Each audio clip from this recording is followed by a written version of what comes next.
Ezekiel 1.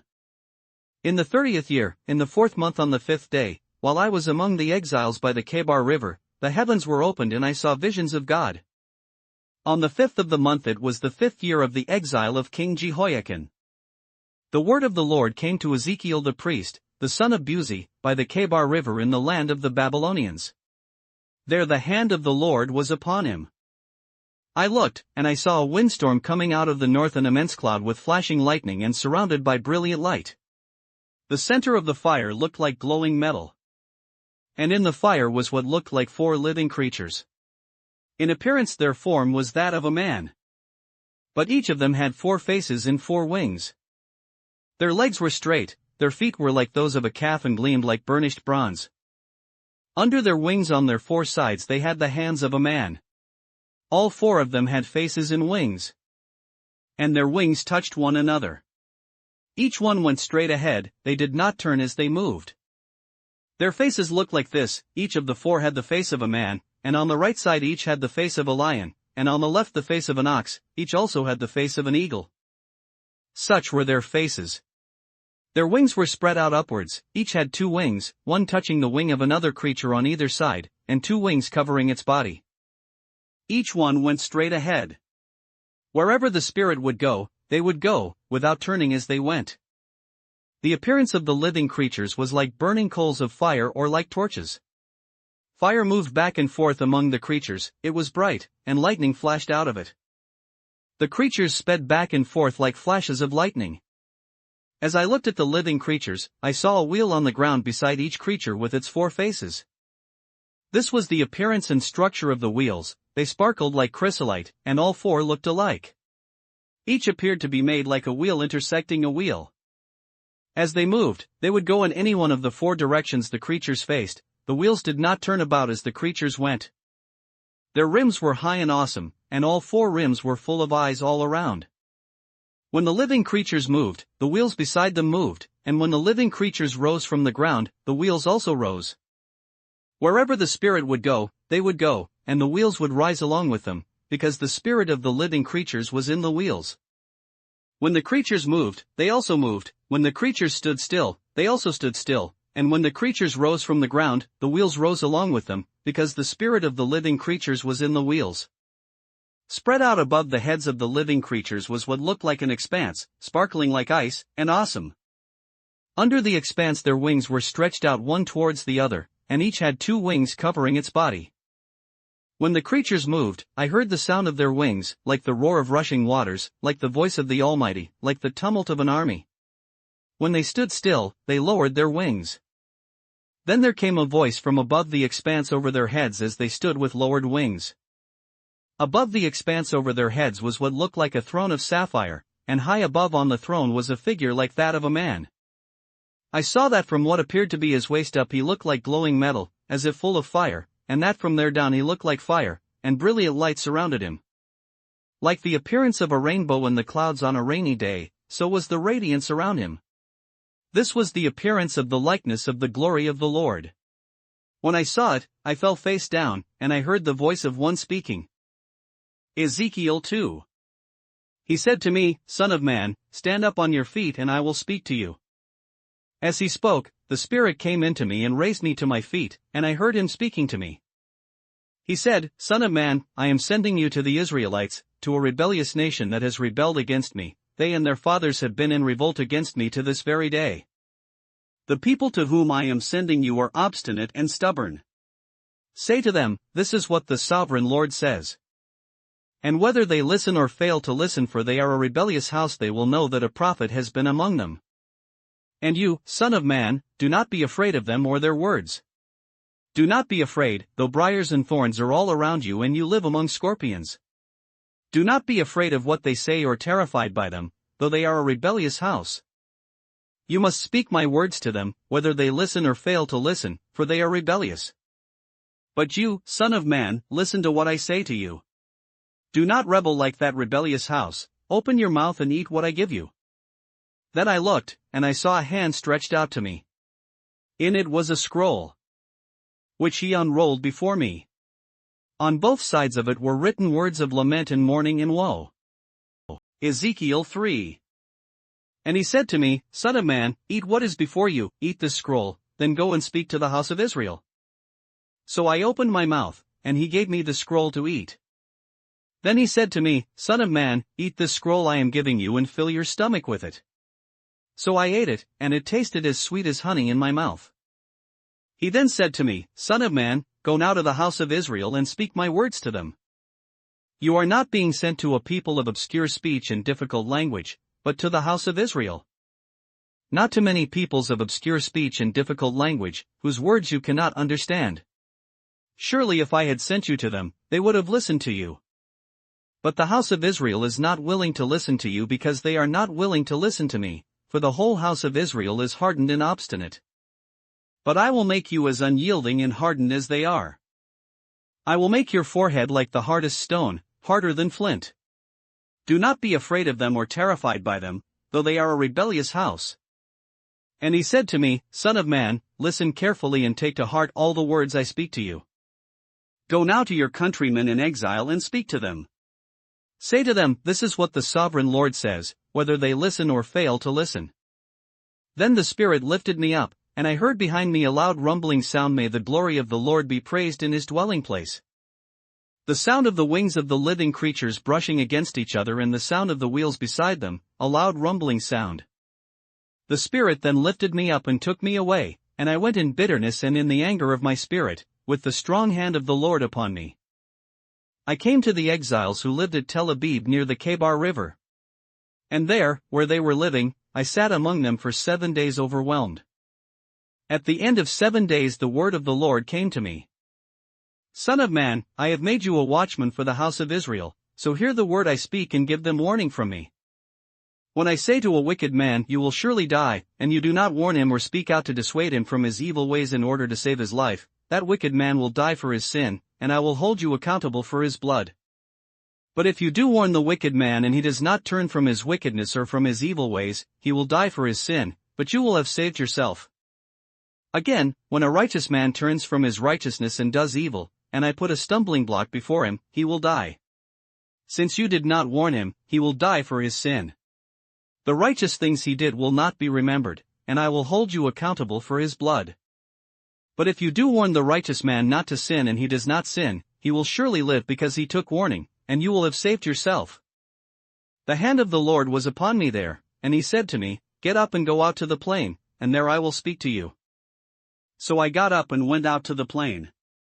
And the glory of the Lord was standing there, like the glory I had seen by the Kebar River, and I fell face down. Then the Spirit came into me and raised me to my feet. He spoke to me and said, Go, shut yourself inside your house. And you, son of man, they will tie with ropes, you will be bound so that you cannot go out among the people. I will make your tongue stick to the roof of your mouth so that you will be silent and unable to rebuke them, though they are a rebellious house. But when I speak to you, I will open your mouth and you shall say to them, This is what the sovereign Lord says. Whoever will listen let him listen, and whoever will refuse let him refuse, for they are a rebellious house. Ezekiel 4. Now, son of man, take a clay tablet, put it in front of you and draw the city of Jerusalem on it. Then lay siege to it, erect siege works against it, build a ramp up to it, set up camps against it and put battering rams around it.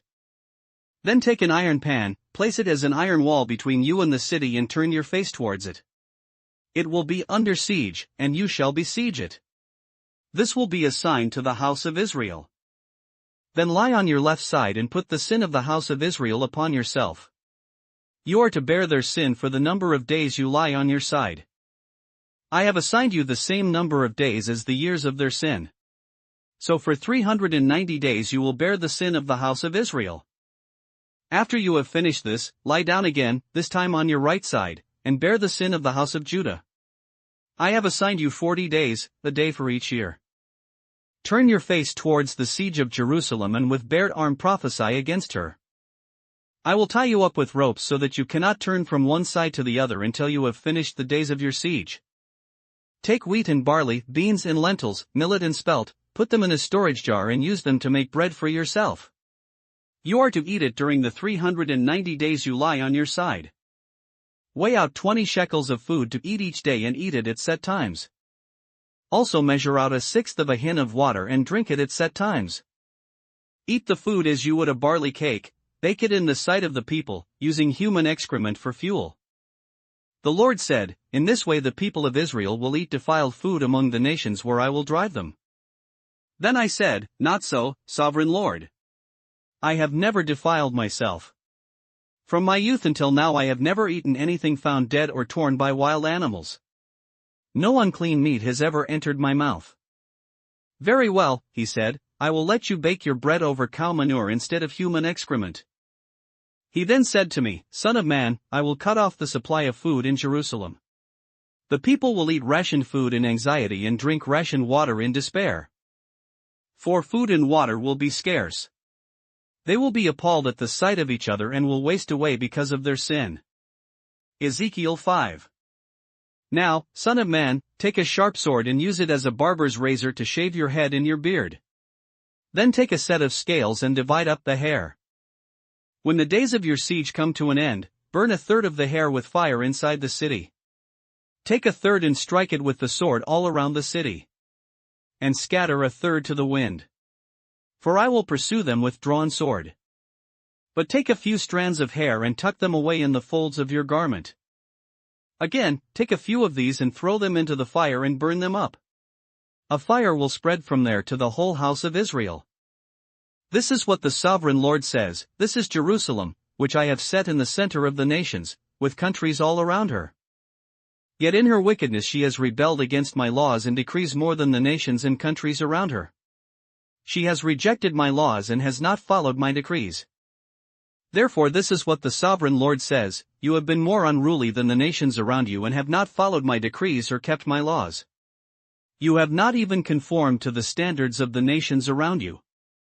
Therefore this is what the sovereign Lord says, I myself am against you, Jerusalem, and I will inflict punishment on you in the sight of the nations.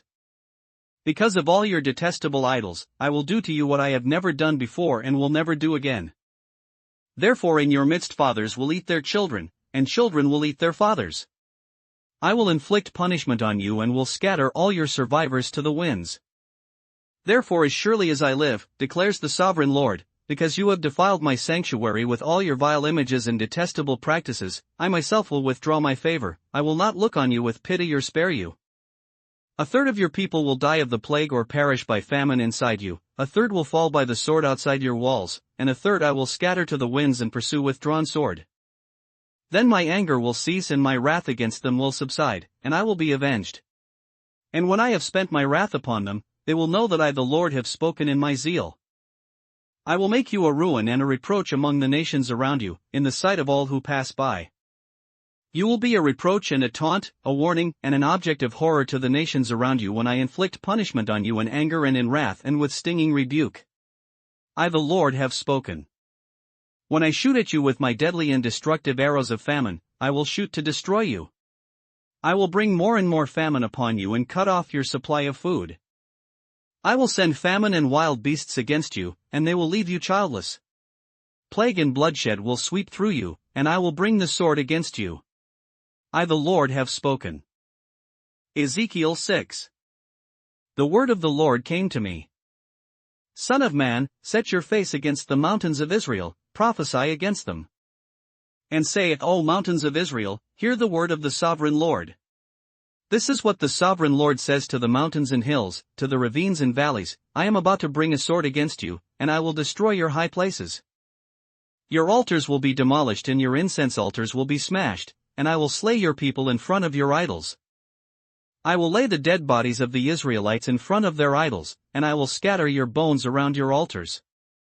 Wherever you live, the towns will be laid waste and the high places demolished, so that your altars will be laid waste and devastated, your idols smashed and ruined, your incense altars broken down, and what you have made wiped out. Your people will fall slain among you, and you will know that I am the Lord. But I will spare some, for some of you will escape the sword when you were scattered among the lands and nations. Then in the nations where they have been carried captive, those who escape will remember me how I have been grieved by their adulterous hearts, which have turned away from me, and by their eyes, which have lusted after their idols. They will loathe themselves for the evil they have done and for all their detestable practices. And they will know that I am the Lord, I did not threaten in vain to bring this calamity on them. This is what the sovereign Lord says: strike your hands together and stamp your feet and cry out, alas, because of all the wicked and detestable practices of the house of Israel, for they will fall by the sword, famine, and plague. He that is far away will die of the plague, and he that is near will fall by the sword, and he that survives and is spared will die of famine. So will I spend my wrath upon them. And they will know that I am the Lord, when their people lie slain among their idols around their altars, on every high hill and on all the mountaintops, under every spreading tree and every leafy oak, places where they offered fragrant incense to all their idols. And I will stretch out my hand against them and make the land a desolate waste from the desert to Diblah, wherever they live. Then they will know that I am the Lord. Ezekiel 7. The word of the Lord came to me. Son of man, this is what the sovereign Lord says to the land of Israel: the end. The end has come upon the four corners of the land. The end is now upon you, and I will unleash my anger against you. I will judge you according to your conduct and repay you for all your detestable practices. I will not look on you with pity or spare you. I will surely repay you for your conduct and the detestable practices among you. Then you will know that I am the Lord. This is what the sovereign Lord says: disaster. An unheard of disaster is coming. The end has come. The end has come. It has roused itself against you. It has come. Doom has come upon you, you who dwell in the land. The time has come, the day is near, there is panic, not joy, upon the mountains. I am about to pour out my wrath on you and spend my anger against you. I will judge you according to your conduct and repay you for all your detestable practices. I will not look on you with pity or spare you. I will repay you in accordance with your conduct and the detestable practices among you. Then you will know that it is I, the Lord, who strikes the blow. The day is here. It has come. Doom has burst forth, the rod has budded, arrogance has blossomed. Violence has grown into a rod to punish wickedness. None of the people will be left, none of that crowd, no wealth, nothing of value. The time has come, the day has arrived. Let not the buyer rejoice nor the seller grieve, for wrath is upon the whole crowd. The seller will not recover the land he has sold as long as both of them live, for the vision concerning the whole crowd will not be reversed. Because of their sins, not one of them will preserve his life. Though they blow the trumpet and get everything ready, no one will go into battle, for my wrath is upon the whole crowd. Outside is the sword, inside are plague and famine. Those in the country will die by the sword, and those in the city will be devoured by famine and plague. All who survive and escape will be in the mountains, moaning like doves of the valleys, each because of his sins. Every hand will go limp, and every knee will become as weak as water. They will put on sackcloth and be clothed with terror. Their faces will be covered with shame and their heads will be shaved. They will throw their silver into the streets, and their gold will be an unclean thing. Their silver and gold will not be able to save them in the day of the Lord's wrath. They will not satisfy their hunger or fill their stomachs with it, for it has made them stumble into sin. They were proud of their beautiful jewelry and used it to make their detestable idols and vile images. Therefore I will turn these into an unclean thing for them. I will hand it all over as plunder to foreigners and as loot to the wicked of the earth, and they will defile it. I will turn my face away from them, and they will desecrate my treasured place. Robbers will enter it and desecrate it. Prepare chains, because the land is full of bloodshed and the city is full of violence. I will bring the most wicked of the nations to take possession of their houses. I will put an end to the pride of the mighty, and their sanctuaries will be desecrated. When terror comes, they will seek peace, but there will be none. Calamity upon calamity will come, and rumor upon rumor. They will try to get a vision from the prophet. The teaching of the law by the priest will be lost, as will the counsel of the elders. The king will mourn, the prince will be clothed with despair, and the hands of the people of the land will tremble. I will deal with them according to their conduct, and by their own standards I will judge them. Then they will know that I am the Lord. Ezekiel 8. In the 6th year, in the 6th month on the 5th day, while I was sitting in my house and the elders of Judah were sitting before me, the hand of the sovereign Lord came upon me there. I looked, and I saw a figure like that of a man. From what appeared to be his waist down he was like fire, and from there up his appearance was as bright as glowing metal. He stretched out what looked like a hand and took me by the hair of my head. The Spirit lifted me up between earth and heaven, and in visions of God he took me to Jerusalem, to the entrance to the north gate of the inner court, where the idol that provokes to jealousy stood. And there before me was the glory of the God of Israel, as in the vision I had seen in the plain. Then he said to me, Son of man, look towards the north. So I looked, and in the entrance north of the gate of the altar I saw this idol of jealousy. And he said to me, Son of man, do you see what they are doing, the utterly detestable things the house of Israel is doing here, things that will drive me far from my sanctuary? But you will see things that are even more detestable. Then he brought me to the entrance to the court. I looked, and I saw a hole in the wall. He said to me, Son of man, now dig into the wall. So I dug into the wall and saw a doorway there. And he said to me, Go in and see the wicked and detestable things they are doing here. So I went in and looked, and I saw portrayed all over the walls all kinds of crawling things and detestable animals and all the idols of the house of Israel. In front of them stood 70 elders of the house of Israel, and Jazaniah son of Shaphan was standing among them. Each had a censer in his hand, and a fragrant cloud of incense was rising. He said to me, Son of man, have you seen what the elders of the house of Israel are doing in the darkness, each at the shrine of his own idol? They say, The Lord does not see us, the Lord has forsaken the land. Again, he said, you will see them doing things that are even more detestable. Then he brought me to the entrance to the north gate of the house of the Lord, and I saw women sitting there, mourning for Tammuz. He said to me, Do you see this, Son of man? You will see things that are even more detestable than this. He then brought me into the inner court of the house of the Lord, and there at the entrance to the temple, between the portico and the altar, were about 25 men. With their backs towards the temple of the Lord and their faces towards the east, they were bowing down to the sun in the east. He said to me, Have you seen this, Son of man? Is it a trivial matter for the house of Judah to do the detestable things they are doing here? Must they also fill the land with violence and continually provoke me to anger? Look at them putting the branch to their nose. Therefore I will deal with them in anger, I will not look on them with pity or spare them. Although they shout in my ears, I will not listen to them. Ezekiel 9. Then I heard him call out in a loud voice, Bring the guards of the city here, each with a weapon in his hand. And I saw 6 men coming from the direction of the upper gate, which faces north, each with a deadly weapon in his hand. With them was a man clothed in linen who had a writing kit at his side. They came in and stood beside the bronze altar. Now the glory of the God of Israel went up from above the cherubim, where it had been, and moved to the threshold of the temple. Then the Lord called to the man clothed in linen who had the writing kit at his side, and said to him, Go throughout the city of Jerusalem and put a mark on the foreheads of those who grieve and lament over all the detestable things that are done in it. As I listened, he said to the others, Follow him through the city and kill, without showing pity or compassion. Slaughter old men, young men and maidens, women and children, but do not touch anyone who has the mark. Begin at my sanctuary. So they began with the elders who were in front of the temple. Then he said to them, Defile the temple and fill the courts with the slain. Go! So they went out and began killing throughout the city. While they were killing and I was left alone, I fell face down, crying out, Ah, Sovereign Lord! Are you going to destroy the entire remnant of Israel in this outpouring of your wrath on Jerusalem? He answered me, The sin of the house of Israel and Judah is exceedingly great, the land is full of bloodshed and the city is full of injustice. They say, The Lord has forsaken the land, the Lord does not see.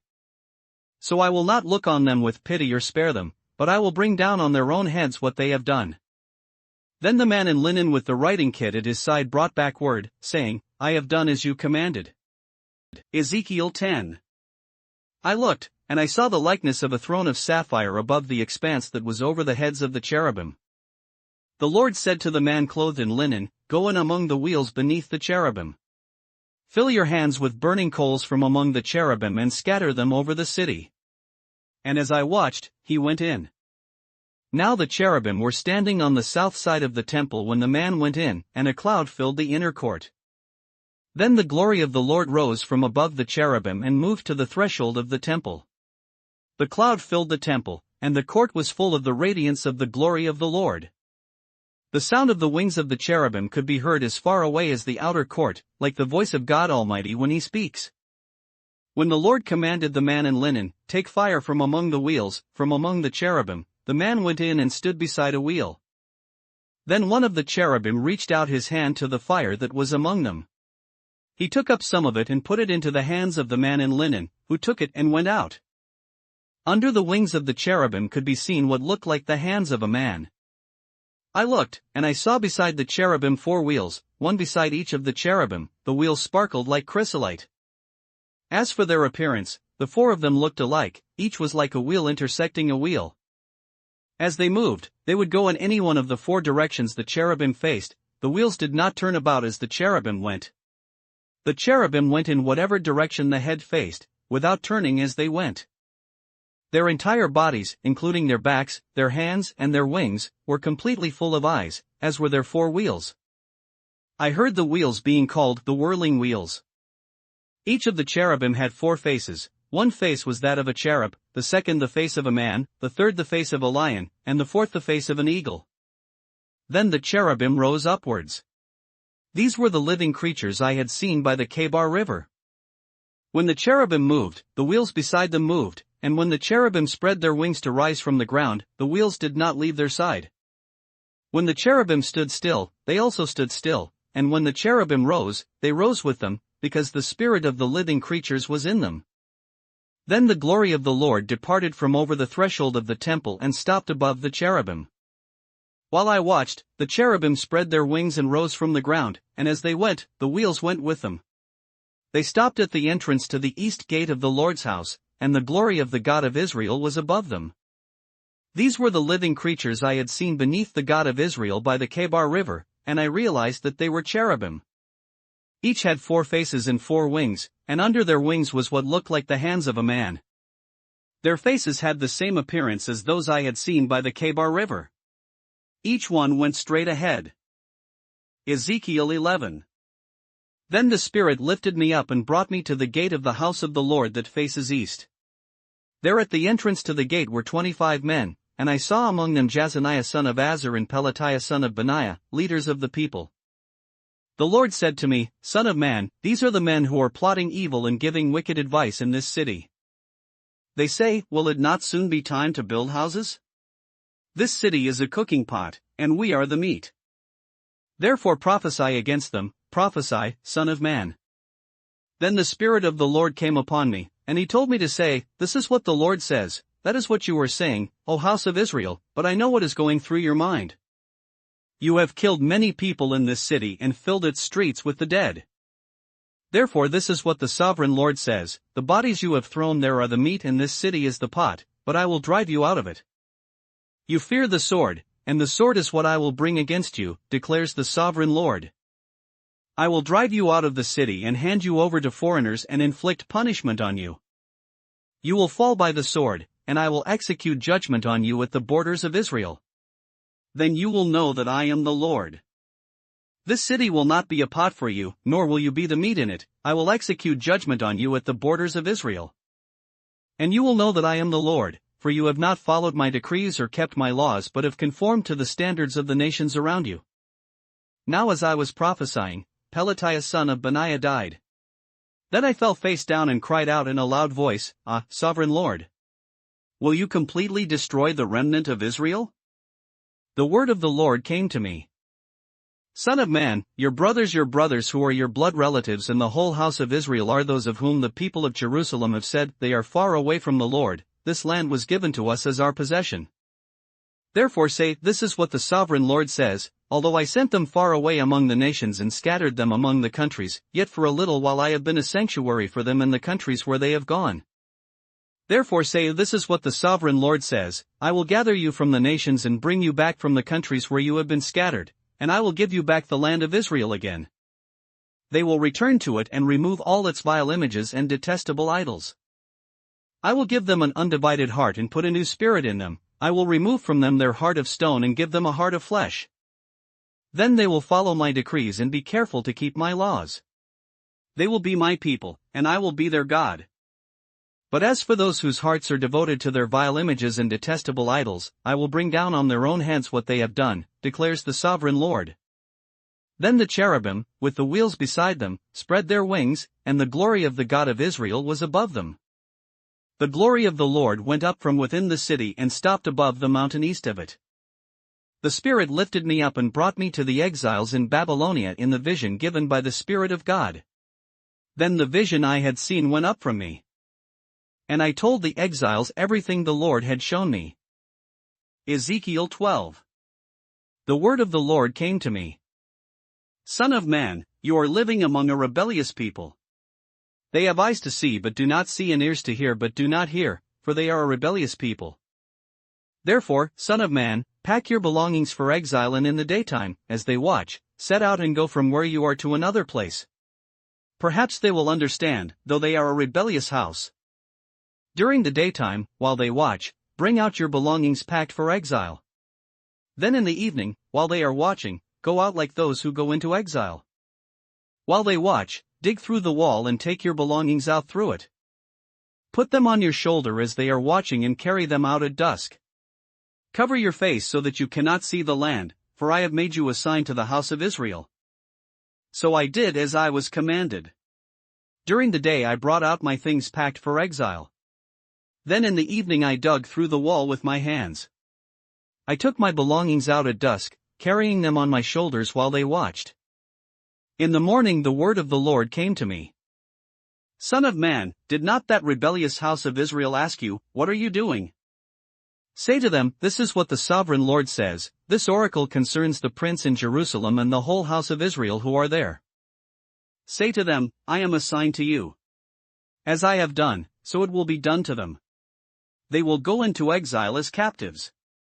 The prince among them will put his things on his shoulder at dusk and leave, and a hole will be dug in the wall for him to go through. He will cover his face so that he cannot see the land.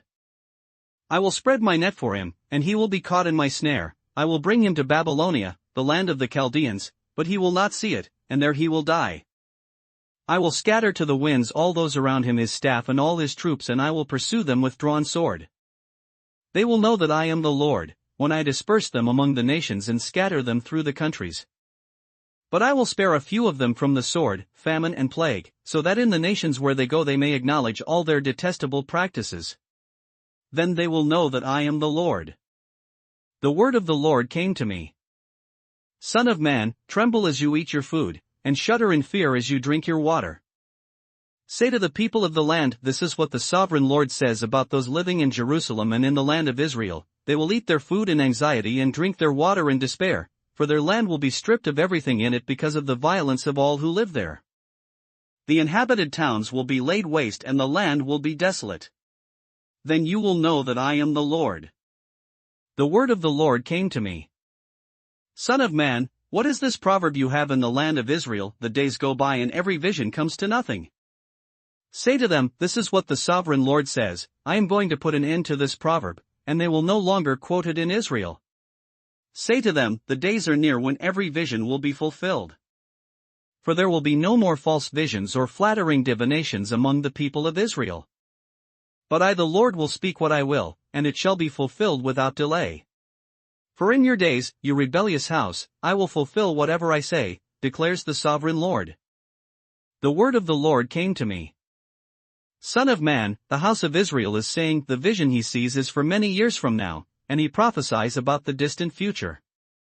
Therefore say to them, this is what the sovereign Lord says, none of my words will be delayed any longer, whatever I say will be fulfilled, declares the sovereign Lord.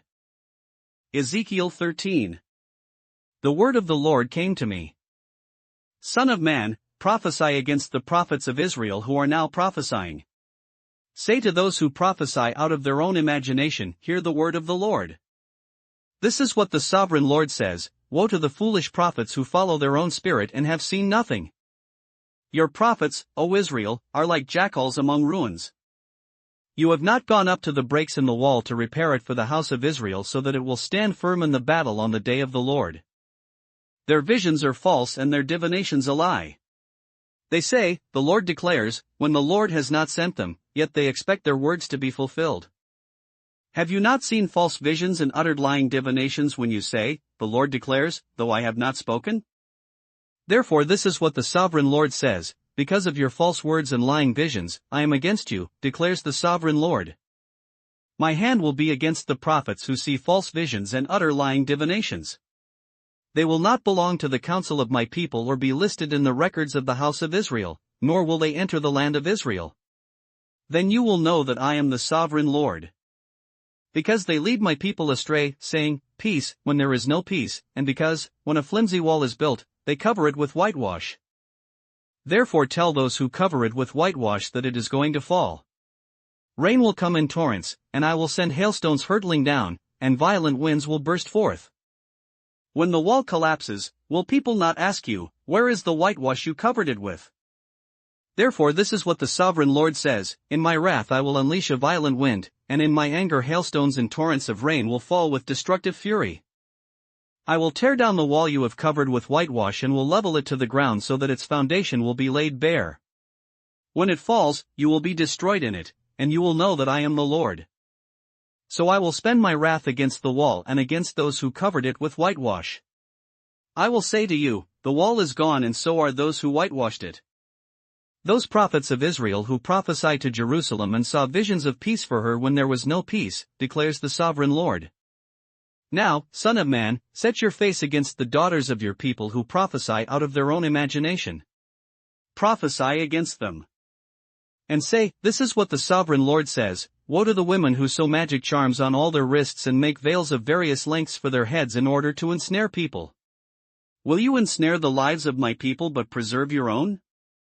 You have profaned me among my people for a few handfuls of barley and scraps of bread. By lying to my people, who listen to lies, you have killed those who should not have died and have spared those who should not live.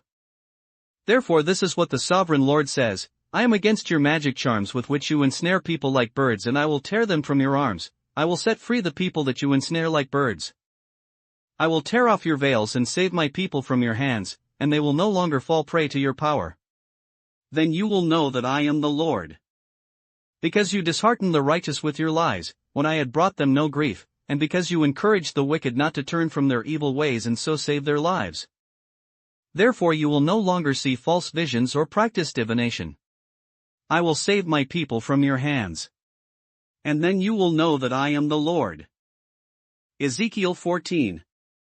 Some of the elders of Israel came to me and sat down in front of me. Then the word of the Lord came to me. Son of man, these men have set up idols in their hearts and put wicked stumbling blocks before their faces. Should I let them inquire of me at all? Therefore speak to them and tell them, this is what the sovereign Lord says, when any Israelite sets up idols in his heart and puts a wicked stumbling block before his face and then goes to a prophet, I the Lord will answer him myself in keeping with his great idolatry. I will do this to recapture the hearts of the people of Israel, who have all deserted me for their idols. Therefore say to the house of Israel, this is what the sovereign Lord says, repent. Turn from your idols and renounce all your detestable practices. When any Israelite or any alien living in Israel separates himself from me and sets up idols in his heart and puts a wicked stumbling block before his face and then goes to a prophet to inquire of me, I the Lord will answer him myself. I will set my face against that man and make him an example and a byword. I will cut him off from my people. Then you will know that I am the Lord. And if the prophet is enticed to utter a prophecy, I the Lord have enticed that prophet, and I will stretch out my hand against him and destroy him from among my people Israel. They will bear their guilt, the prophet will be as guilty as the one who consults him. Then the people of Israel will no longer stray from me, nor will they defile themselves any more with all their sins. They will be my people, and I will be their God, declares the sovereign Lord. The word of the Lord came to me. Son of man, if a country sins against me by being unfaithful and I stretch out my hand against it to cut off its food supply and send famine upon it and kill its men and their animals. Even if these three men Noah, Daniel and Job were in it, they could save only themselves by their righteousness, declares the sovereign Lord. Or if I send wild beasts through that country and they leave it childless and it becomes desolate so that no one can pass through it because of the beasts. As surely as I live, declares the sovereign Lord, even if these three men were in it, they could not save their own sons or daughters. They alone would be saved, but the land would be desolate. Or if I bring a sword against that country and say, let the sword pass throughout the land, and I kill its men and their animals. As surely as I live, declares the sovereign Lord, even if these 3 men were in it, they could not save their own sons or daughters. They alone would be saved. Or if I send a plague into that land and pour out my wrath upon it through bloodshed, killing its men and their animals. As surely as I live, declares the sovereign Lord, even if Noah, Daniel and Job were in it, they could save neither son nor daughter. They would save only themselves by their righteousness. For this is what the sovereign Lord says, how much worse will it be when I send against Jerusalem my 4 dreadful judgments, sword and famine and wild beasts and plague to kill its men and their animals. Yet there will be some survivors' sons and daughters who will be brought out of it. They will come to you, and when you see their conduct and their actions, you will be consoled regarding the disaster I have brought upon Jerusalem, every disaster I have brought upon it. You will be consoled when you see their conduct and their actions, for you will know that I have done nothing in it without cause, declares the sovereign Lord. Ezekiel 15. The word of the Lord came to me. Son of man, how is the wood of a vine better than that of a branch on any of the trees in the forest? Is wood ever taken from it to make anything useful? Do they make pegs from it to hang things on? And after it is thrown on the fire as fuel and the fire burns both ends and chars the middle, is it then useful for anything? If it was not useful for anything when it was whole, how much less can it be made into something useful when the fire has burned it and it is charred? Therefore this is what the sovereign Lord says, as I have given the wood of the vine among the trees of the forest as fuel for the fire, so will I treat the people living in Jerusalem. I will set my face against them. Although they have come out of the fire will yet consume them. And when I set my face against them, you will know that I am the Lord. I will make the land desolate because they have been unfaithful, declares the sovereign Lord. Ezekiel 16. The word of the Lord came to me. Son of man, confront Jerusalem with her detestable practices.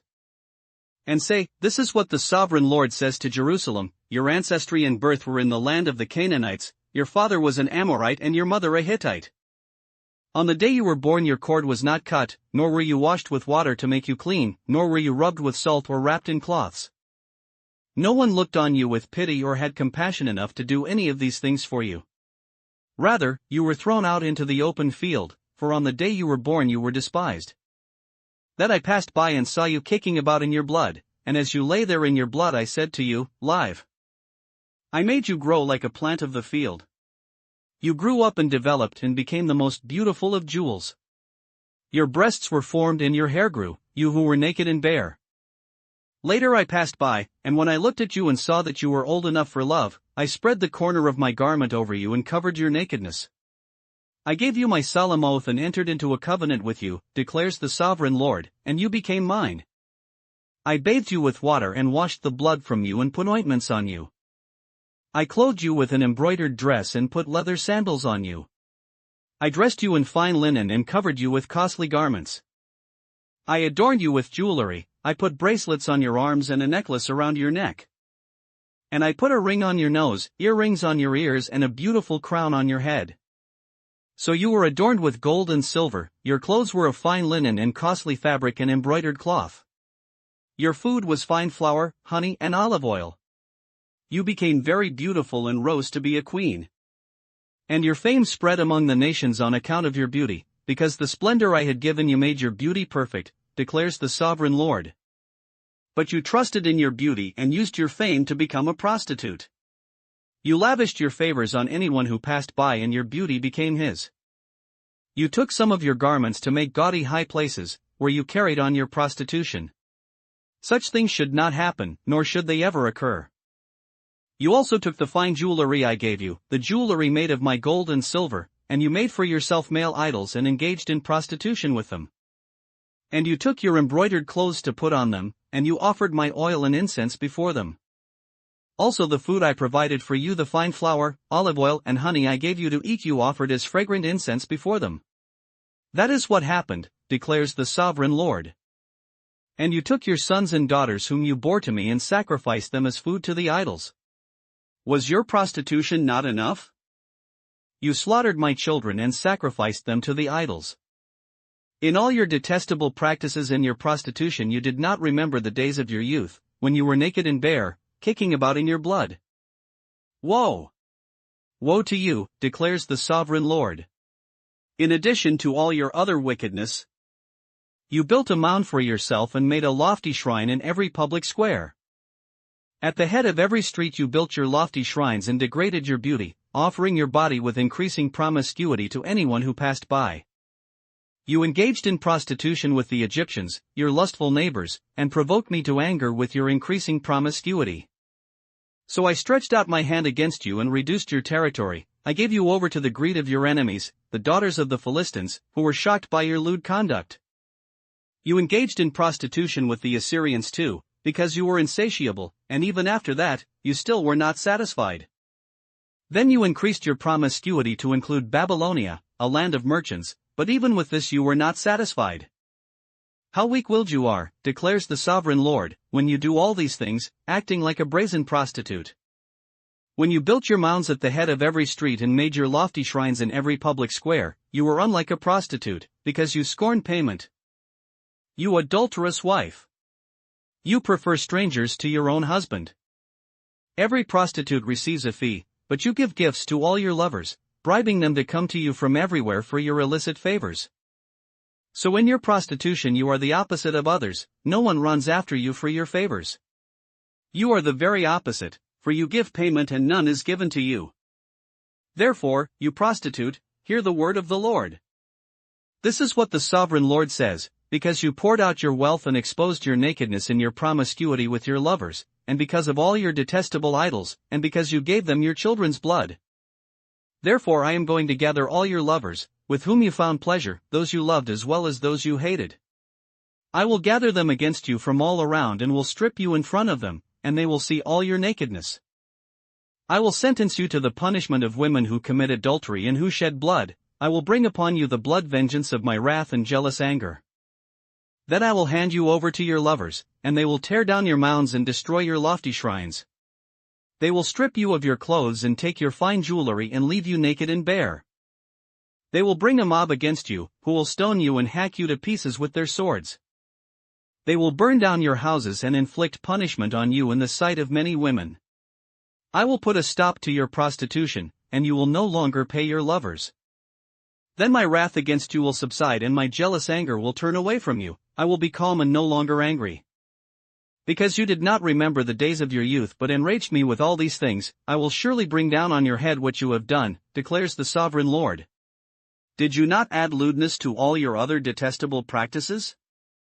Everyone who quotes Proverbs will quote this proverb about you, like mother, like daughter. You are a true daughter of your mother, who despised her husband and her children, and you are a true sister of your sisters, who despised their husbands and their children. Your mother was a Hittite and your father an Amorite. Your older sister was Samaria, who lived to the north of you with her daughters, and your younger sister, who lived to the south of you with her daughters, was Sodom. You not only walked in their ways and copied their detestable practices, but in all your ways you soon became more depraved than they. As surely as I live, declares the sovereign Lord, your sister Sodom and her daughters never did what you and your daughters have done. Now this was the sin of your sister Sodom. She and her daughters were arrogant, overfed and unconcerned. They did not help the poor and needy. They were haughty and did detestable things before me. Therefore I did away with them as you have seen. Samaria did not commit half the sins you did. You have done more detestable things than they, and have made your sisters seem righteous by all these things you have done. Bear your disgrace, for you have furnished some justification for your sisters. Because your sins were more vile than theirs, they appear more righteous than you. So then, be ashamed and bear your disgrace, for you have made your sisters appear righteous. However, I will restore the fortunes of Sodom and her daughters and of Samaria and her daughters, and your fortunes along with them. So that you may bear your disgrace and be ashamed of all you have done in giving them comfort. And your sisters, Sodom with her daughters and Samaria with her daughters, will return to what they were before, and you and your daughters will return to what you were before. You would not even mention your sister Sodom in the day of your pride, before your wickedness was uncovered. Even so, you are now scorned by the daughters of Edom and all her neighbors and the daughters of the Philistines, all those around you who despise you. You will bear the consequences of your lewdness and your detestable practices, declares the Lord. This is what the sovereign Lord says, I will deal with you as you deserve, because you have despised my oath by breaking the covenant. Yet I will remember the covenant I made with you in the days of your youth, and I will establish an everlasting covenant with you. Then you will remember your ways and be ashamed when you receive your sisters, both those who are older than you and those who are younger. I will give them to you as daughters, but not on the basis of my covenant with you. So I will establish my covenant with you, and you will know that I am the Lord. Then, when I make atonement for you for all you have done, you will remember and be ashamed and never again open your mouth because of your humiliation, declares the sovereign Lord. Ezekiel 17. The word of the Lord came to me. Son of man, set forth an allegory and tell the house of Israel a parable. Say to them, this is what the sovereign Lord says, a great eagle with powerful wings, long feathers and full plumage of varied colors came to Lebanon, taking hold of the top of a cedar. He broke off its topmost shoot and carried it away to a land of merchants, where he planted it in a city of traders. He took some of the seed of your land and put it in fertile soil. He planted it like a willow by abundant water. And it sprouted and became a low, spreading vine. Its branches turned towards him, but its roots remained under it. So it became a vine and produced branches and put out leafy boughs. But there was another great eagle with powerful wings and full plumage. The vine now sent out its roots towards him from the plot where it was planted and stretched out its branches to him for water. It had been planted in good soil by abundant water so that it would produce branches, bear fruit, and become a splendid vine. Say to them, this is what the sovereign Lord says, will it thrive? Will it not be uprooted and stripped of its fruit so that it withers? All its new growth will wither. It will not take a strong arm or many people to pull it up by the roots. Even if it is transplanted, will it thrive? Will it not wither completely when the east wind strikes it wither away in the plot where it grew? Then the word of the Lord came to me. Say to this rebellious house, do you not know what these things mean? Say to them, the king of Babylon went to Jerusalem and carried off her king and her nobles, bringing them back with him to Babylon. Then he took a member of the royal family and made a treaty with him, putting him under oath. He also carried away the leading men of the land, so that the kingdom would be brought low, unable to rise again, surviving only by keeping his treaty. But the king rebelled against him by sending his envoys to Egypt to get horses and a large army. Will he succeed? Will he who does such things escape? Will he break the treaty and yet escape? As surely as I live, declares the sovereign Lord, he shall die in Babylon, in the land of the king who put him on the throne, whose oath he despised and whose treaty he broke.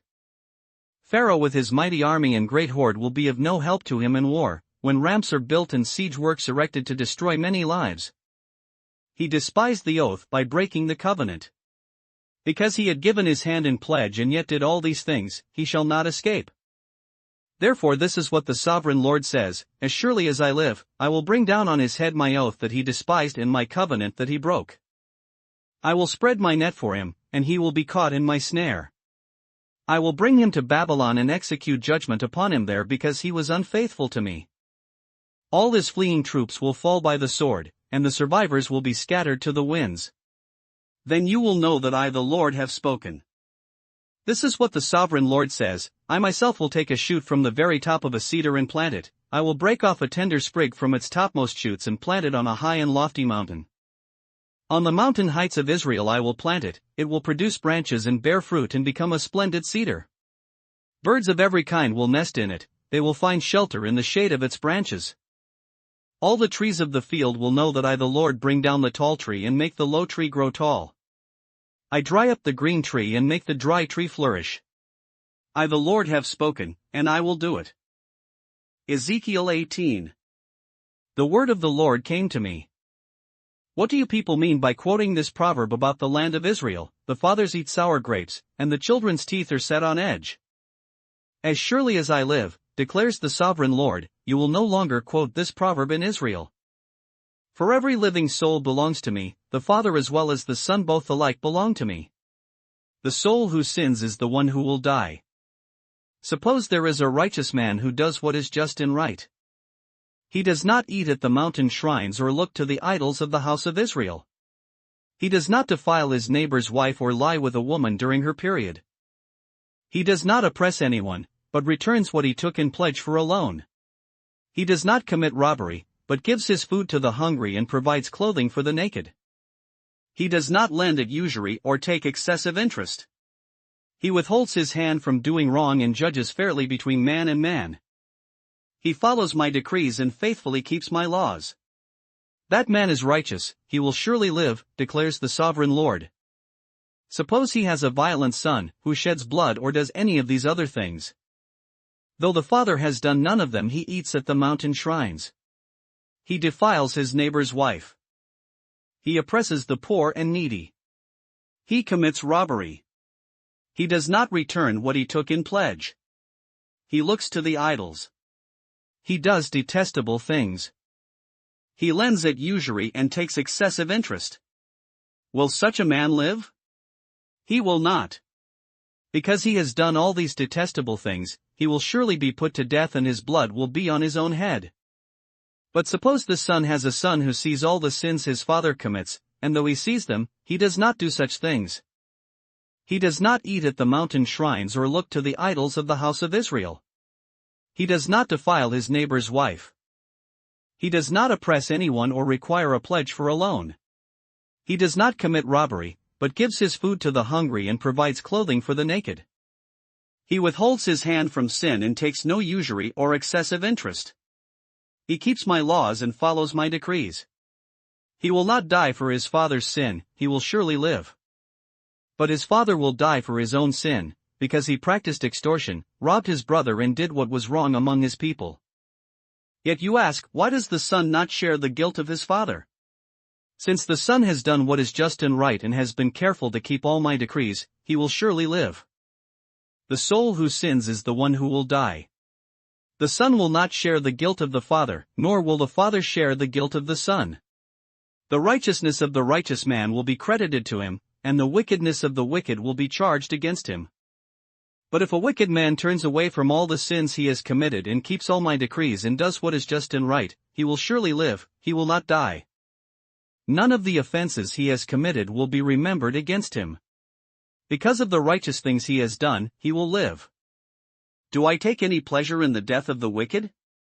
Declares the sovereign Lord. Rather, am I not pleased when they turn from their ways and live? But if a righteous man turns from his righteousness and commits sin and does the same detestable things the wicked man does, will he live? None of the righteous things he has done will be remembered. Because of the unfaithfulness he is guilty of and because of the sins he has committed, he will die. Yet you say, the way of the Lord is not just. Hear, O house of Israel, is my way unjust? Is it not your ways that are unjust? If a righteous man turns from his righteousness and commits sin, he will die for it, because of the sin he has committed he will die. But if a wicked man turns away from the wickedness he has committed and does what is just and right, he will save his life. Because he considers all the offenses he has committed and turns away from them, he will surely live, he will not die. Yet the house of Israel says, the way of the Lord is not just. Are my ways unjust, O house of Israel? Is it not your ways that are unjust? Therefore, O house of Israel, I will judge you, each one according to his ways, declares the sovereign Lord. Repent. Turn away from all your offenses, then sin will not be your downfall. Rid yourselves of all the offenses you have committed, and get a new heart and a new spirit. Why will you die, O house of Israel? For I take no pleasure in the death of anyone, declares the sovereign Lord. Repent and live. Ezekiel 19. Take up a lament concerning the princes of Israel. And say, what a lioness was your mother among the lions! She lay down among the young lions and reared her cubs. She brought up one of her cubs, and he became a strong lion. He learned to tear the prey and he devoured men. The nations heard about him, and he was trapped in their pit. They led him with hooks to the land of Egypt. When she saw her hope unfulfilled, her expectation gone, she took another of her cubs and made him a strong lion. He prowled among the lions, for he was now a strong lion. He learned to tear the prey and he devoured men. He broke down their strongholds and devastated their towns. The land and all who were in it were terrified by his roaring. Then the nations came against him, those from regions round about. They spread their net for him, and he was trapped in their pit. With hooks they pulled him into a cage and brought him to the king of Babylon. They put him in prison, so his roar was heard no longer on the mountains of Israel. Your mother was like a vine in your vineyard planted by the water, it was fruitful and full of branches because of abundant water. Its branches were strong, fit for a ruler's scepter. It towered high above the thick foliage, conspicuous for its height and for its many branches. But it was uprooted in fury and thrown to the ground. The east wind made it shrivel, it was stripped of its fruit, its strong branches withered and fire consumed them. Now it is planted in the desert, in a dry and thirsty land. Fire spread from one of its main branches and consumed its fruit. No strong branch is left on it fit for a ruler's scepter. This is a lament and is to be used as a lament. Ezekiel 20.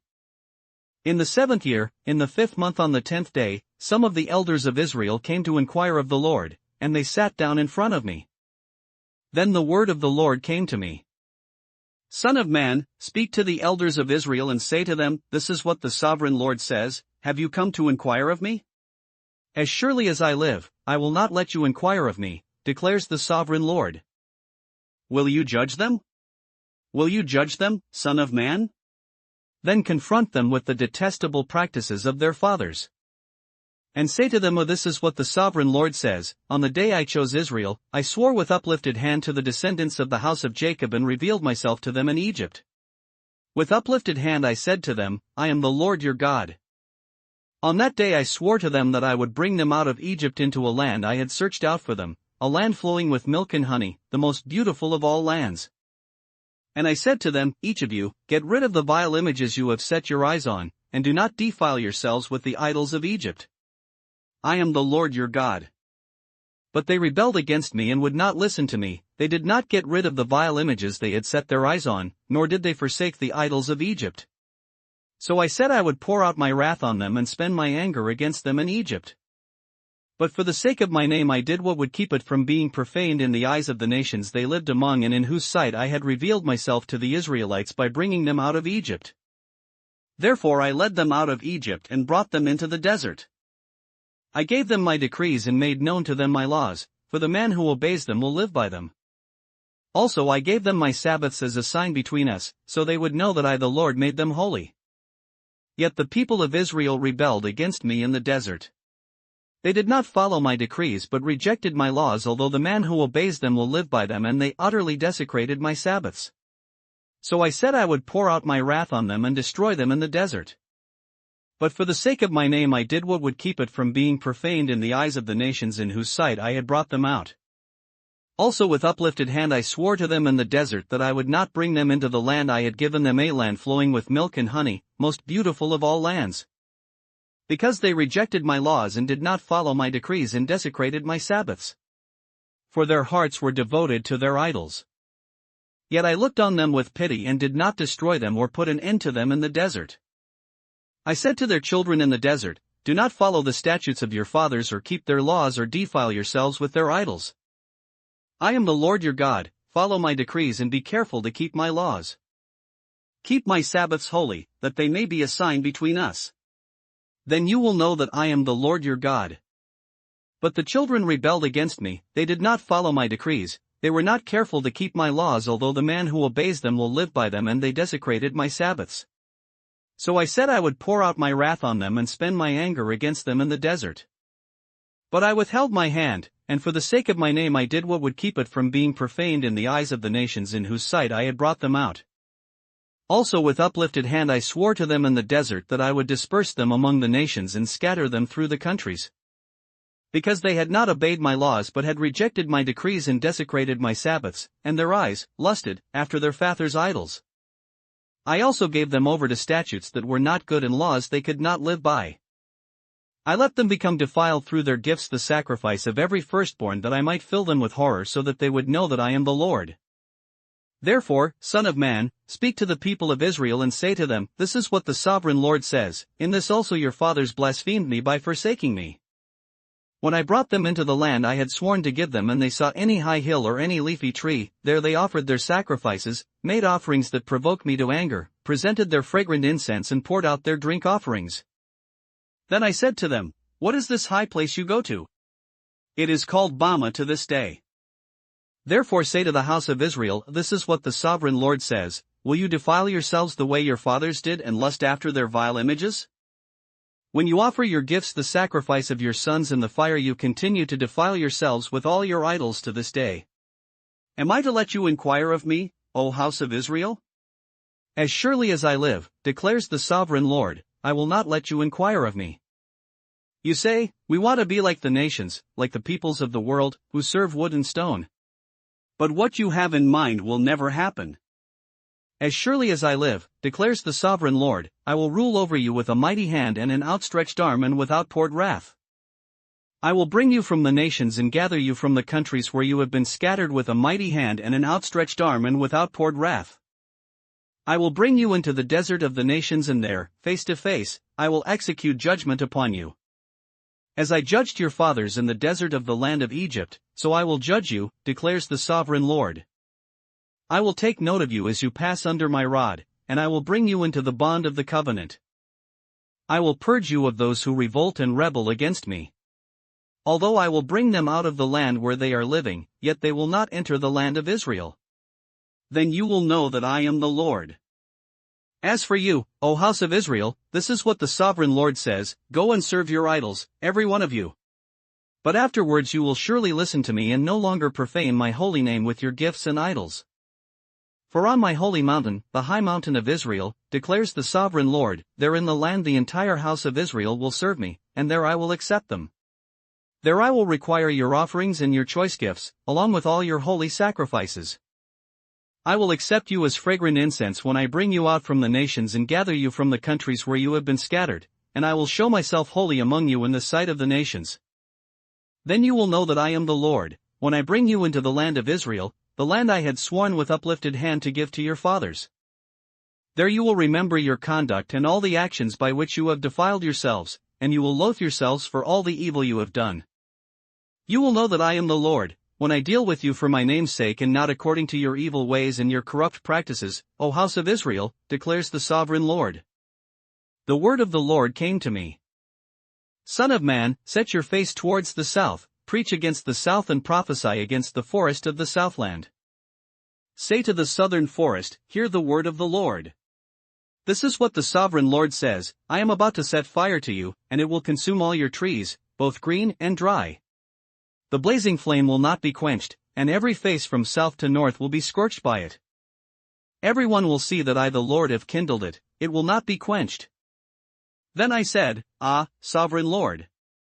They are saying of me, Isn't he just telling parables? Ezekiel 21. The word of the Lord came to me. Son of man, set your face against Jerusalem and preach against the sanctuary. Prophesy against the land of Israel. And say to her, This is what the Lord says, I am against you. I will draw my sword from its scabbard and cut off from you both the righteous and the wicked. Because I am going to cut off the righteous and the wicked, my sword will be unsheathed against everyone from south to north. Then all people will know that I the Lord have drawn my sword from its scabbard, it will not return again. Therefore groan, son of man. Groan before them with broken heart and bitter grief. And when they ask you, Why are you groaning, you shall say, Because of the news that is coming. Every heart will melt and every hand go limp, every spirit will become faint and every knee become as weak as water. It is coming. It will surely take place, declares the sovereign Lord. The word of the Lord came to me. Son of man, prophesy and say, This is what the Lord says, a sword, sharpened and polished. Sharpened for the slaughter, polished to flash like lightning. Shall we rejoice in the scepter of my son, Judah? The sword despises every such stick. The sword is appointed to be polished, to be grasped with the hand, it is sharpened and polished, made ready for the hand of the slayer. Cry out and wail, son of man, for it is against my people, it is against all the princes of Israel. They are thrown to the sword along with my people. Therefore beat your breast. Testing will surely come. And what if the scepter of Judah, which the sword despises, does not continue? Declares the sovereign Lord. So then, Son of man, prophesy and strike your hands together. Let the sword strike twice, even 3 times. It is a sword for slaughter, a sword for great slaughter, closing in on them from every side. So that hearts may melt and the fallen be many, I have stationed the sword for slaughter at all their gates. Oh! It is made to flash like lightning, it is grasped for slaughter. O sword, slash to the right, then to the left, wherever your blade is turned. I too will strike my hands together, and my wrath will subside. I the Lord have spoken. The word of the Lord came to me. Son of man, mark out 2 roads for the sword of the king of Babylon to take, both starting from the same country. Make a signpost where the road branches off to the city. Mark out 1 road for the sword to come against Rabbah of the Ammonites and another against Judah and fortify Jerusalem. For the king of Babylon will stop at the fork in the road, at the junction of the 2 roads, to seek an omen. He will cast lots with arrows, he will consult his idols, he will examine the liver. Into his right hand will come the lot for Jerusalem, where he is to set up battering rams, to give the command to slaughter, to sound the battle cry, to set battering rams against the gates, to build a ramp and to erect siege works. It will seem like a false omen to those who have sworn allegiance to him, but he will remind them of their guilt and take them captive. Therefore this is what the sovereign Lord says, because you people have brought to mind your guilt by your open rebellion, revealing your sins in all that you do, because you have done this, you will be taken captive. O profane and wicked prince of Israel, whose day has come, whose time of punishment has reached its climax. This is what the sovereign Lord says, take off the turban, remove the crown. It will not be as it was, the lowly will be exalted and the exalted will be brought low. A ruin! A ruin! I will make it a ruin. It will not be restored until he comes to whom it rightfully belongs, to him I will give it. And you, son of man, prophesy and say, this is what the sovereign Lord says about the Ammonites and their insults, a sword, drawn for the slaughter, polished to consume and to flash like lightning. Despite false visions concerning you and lying divinations about you, it will be laid on the necks of the wicked who are to be slain, whose day is come, whose time of punishment has reached its climax. Return the sword to its scabbard. In the place where you were created, in the land of your ancestry, I will judge you. I will pour out my wrath upon you and breathe out my fiery anger against you. I will hand you over to brutal men, men skilled in destruction. You will be fuel for the fire, your blood will be shed in your land, you will be remembered no more, for I the Lord have spoken. Ezekiel 22. The word of the Lord came to me. Son of man, will you judge her? Will you judge the city of bloodshed? Then confront her with all her detestable practices. And say, this is what the sovereign Lord says, O city that brings on herself doom by shedding blood in her midst and defile herself by making idols. You have become guilty because of the blood you have shed and have become defiled by the idols you have made. You have brought your days to a close, and the end of your years has come. Therefore I will make you an object of scorn to the nations and a laughingstock to all the countries. Those who are near and those who are far away will mock you, O infamous city, full of turmoil. See how each of the princes of Israel who are in you uses his power to shed blood. In you they have treated father and mother with contempt, in you they have oppressed the alien and ill-treated the fatherless and the widow. You have despised my holy things and desecrated my Sabbaths. In you are slanderous men bent on shedding blood, in you are those who eat at the mountain shrines and commit lewd acts. In you are those who dishonor their father's bed, in you are those who violate women during their period, when they are ceremonially unclean. In you one man commits a detestable offense with his neighbor's wife, another shamefully defile his daughter-in-law, and another violates his sister, his own father's daughter. In you men accept bribes to shed blood, you take usury and excessive interest and make unjust gain from your neighbors by extortion. And you have forgotten me, declares the sovereign Lord. I will surely strike my hands together at the unjust gain you have made and at the blood you have shed in your midst. Will your courage endure or your hands be strong in the day I deal with you? I the Lord have spoken, and I will do it. I will disperse you among the nations and scatter you through the countries, and I will put an end to your uncleanness. When you have been defiled in the eyes of the nations, you will know that I am the Lord. Then the word of the Lord came to me. Son of man, the house of Israel has become dross to me, all of them are the copper, tin, iron, and lead left inside a furnace. They are but the dross of silver. Therefore this is what the sovereign Lord says, because you have all become dross, I will gather you into Jerusalem. As men gather silver, copper, iron, lead and tin into a furnace to melt it with a fiery blast, so will I gather you in my anger and my wrath and put you inside the city and melt you? I will gather you and I will blow on you with my fiery wrath, and you will be melted inside her. As silver is melted in a furnace, so you will be melted inside her, and you will know that I the Lord have poured out my wrath upon you. Again the word of the Lord came to me. Son of man, say to the land, you are a land that has had no rain or showers in the day of wrath. There is a conspiracy of her princes within her like a roaring lion tearing its prey, they devour people, take treasures and precious things and make many widows within her. Her priests do violence to my law and profane my holy things, they do not distinguish between the holy and the common, they teach that there is no difference between the unclean and the clean, and they shut their eyes to the keeping of my Sabbaths, so that I am profaned among them. Her officials within her are like wolves tearing their prey, they shed blood and kill people to make unjust gain. Her prophets whitewash these deeds for them by false visions and lying divinations. They say, this is what the sovereign Lord says when the Lord has not spoken. The people of the land practice extortion and commit robbery, they oppress the poor and needy and ill-treat the alien, denying them justice. I looked for a man among them who would build up the wall and stand before me in the gap on behalf of the land so that I would not have to destroy it, but I found none. So I will pour out my wrath on them and consume them with my fiery anger, bringing down on their own heads all they have done, declares the sovereign Lord. Ezekiel 23. The word of the Lord came to me. Son of man, there were 2 women, daughters of the same mother. They became prostitutes in Egypt, engaging in prostitution from their youth. In that land their breasts were fondled and their virgin bosoms caressed. The older was named Oholah, and her sister was Oholibah. They were mine and gave birth to sons and daughters. Oholah is Samaria, and Oholibah is Jerusalem. Oholah engaged in prostitution while she was still mine, and she lusted after her lovers, the Assyrians' warriors. Clothed in blue, governors and commanders, all of them handsome young men, and mounted horsemen. She gave herself as a prostitute to all the elite of the Assyrians and defiled herself with all the idols of everyone she lusted after.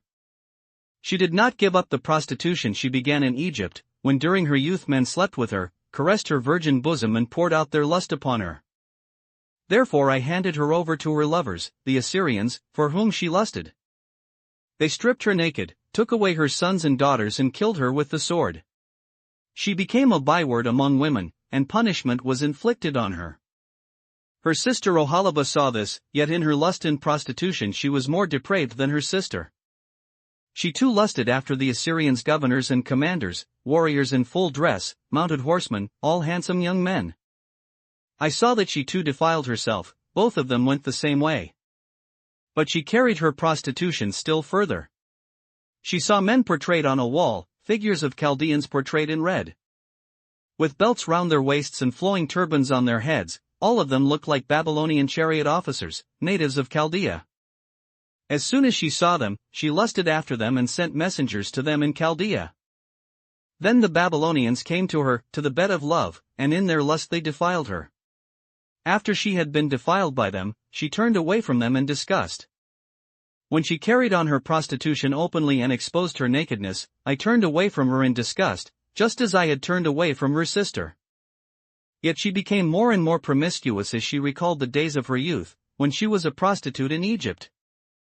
There she lusted after her lovers, whose genitals were like those of donkeys and whose emission was like that of horses. So you longed for the lewdness of your youth, when in Egypt your bosom was caressed and your young breasts fondled. Therefore, Oholibah, this is what the sovereign Lord says, I will stir up your lovers against you, those you turned away from in disgust, and I will bring them against you from every side. The Babylonians and all the Chaldeans, the men of Pekod and Shoa and Koa, and all the Assyrians with them, handsome young men, all of them governors and commanders, chariot officers and men of high rank, all mounted on horses. They will come against you with weapons, chariots, and wagons and with a throng of people. They will take up positions against you on every side with large and small shields and with helmets.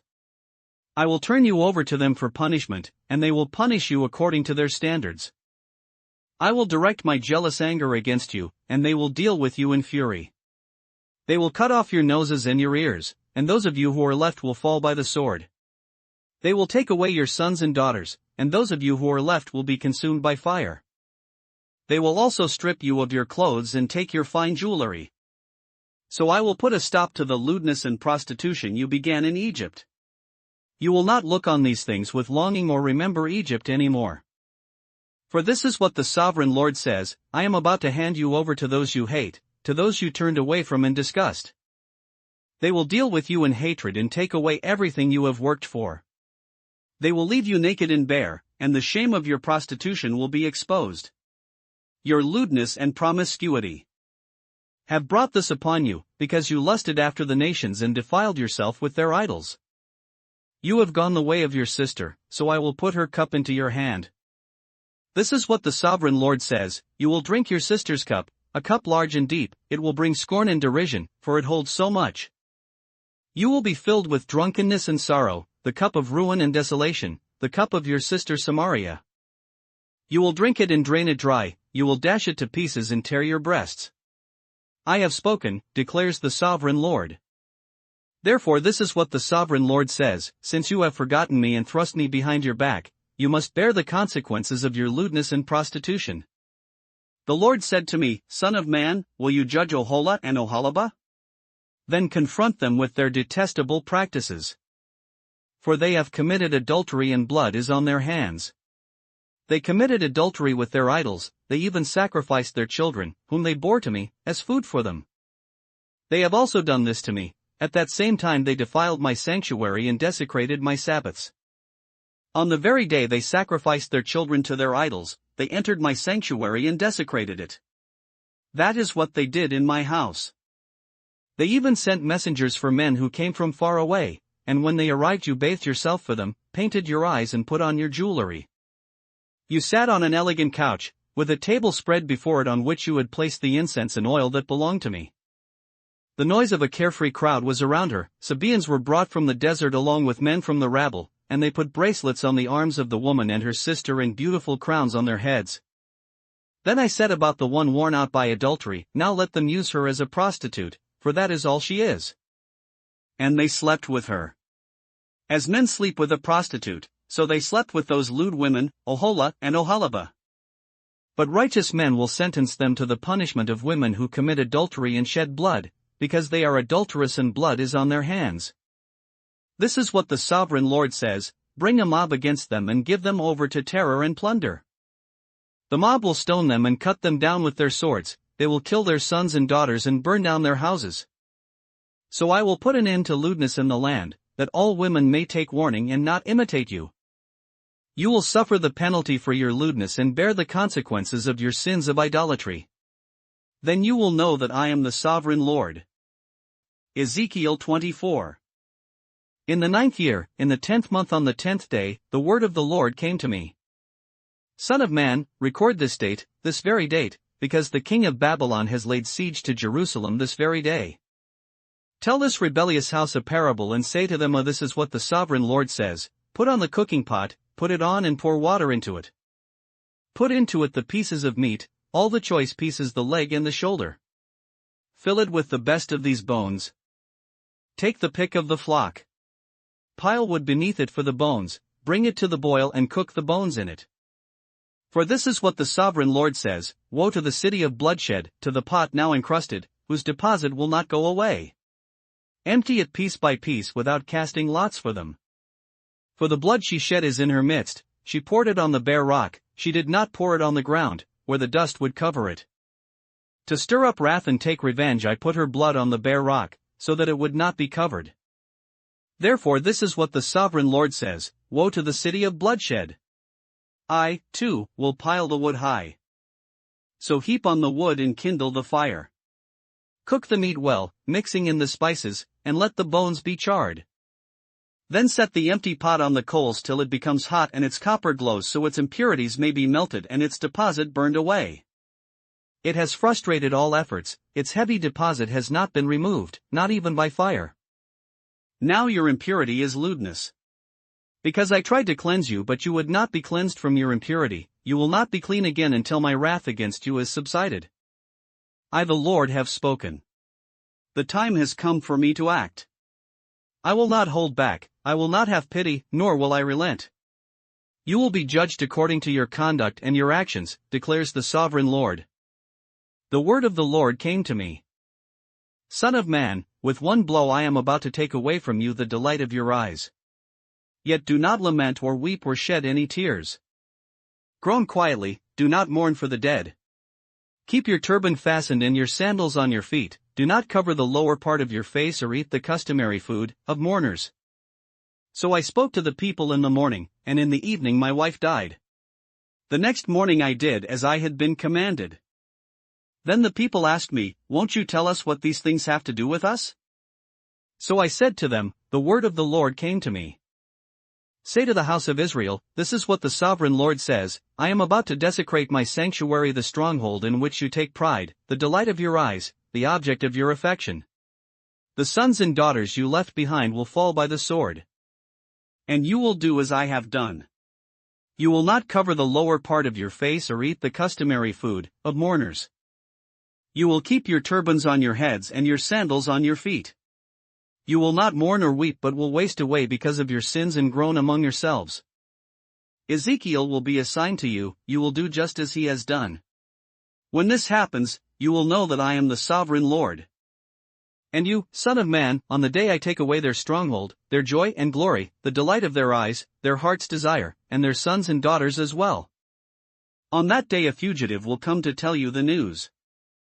At that time your mouth will be opened, you will speak with him and will no longer be silent. So you will be assigned to them, and they will know that I am the Lord. Ezekiel 25. The word of the Lord came to me. Son of man, set your face against the Ammonites and prophesy against them. Say to them, hear the word of the sovereign Lord. This is what the sovereign Lord says, because you said aha, over my sanctuary when it was desecrated and over the land of Israel when it was laid waste and over the people of Judah when they went into exile. Therefore I am going to give you to the people of the east as a possession. They will set up their camps and pitch their tents among you, they will eat your fruit and drink your milk. I will turn Rabbah into a pasture for camels and Ammon into a resting place for sheep. Then you will know that I am the Lord. For this is what the sovereign Lord says, because you have clapped your hands and stamped your feet, rejoicing with all the malice of your heart against the land of Israel. Therefore I will stretch out my hand against you and give you as plunder to the nations. I will cut you off from the nations and exterminate you from the countries. I will destroy you, and you will know that I am the Lord. This is what the sovereign Lord says, because Moab and Seir said, look, the house of Judah has become like all the other nations. Therefore I will expose the flank of Moab, beginning at its frontier towns Beth-Jeshemoth, Balmeon and Kiriathaim, the glory of that land. I will give Moab along with the Ammonites to the people of the east as a possession, so that the Ammonites will not be remembered among the nations. And I will inflict punishment on Moab.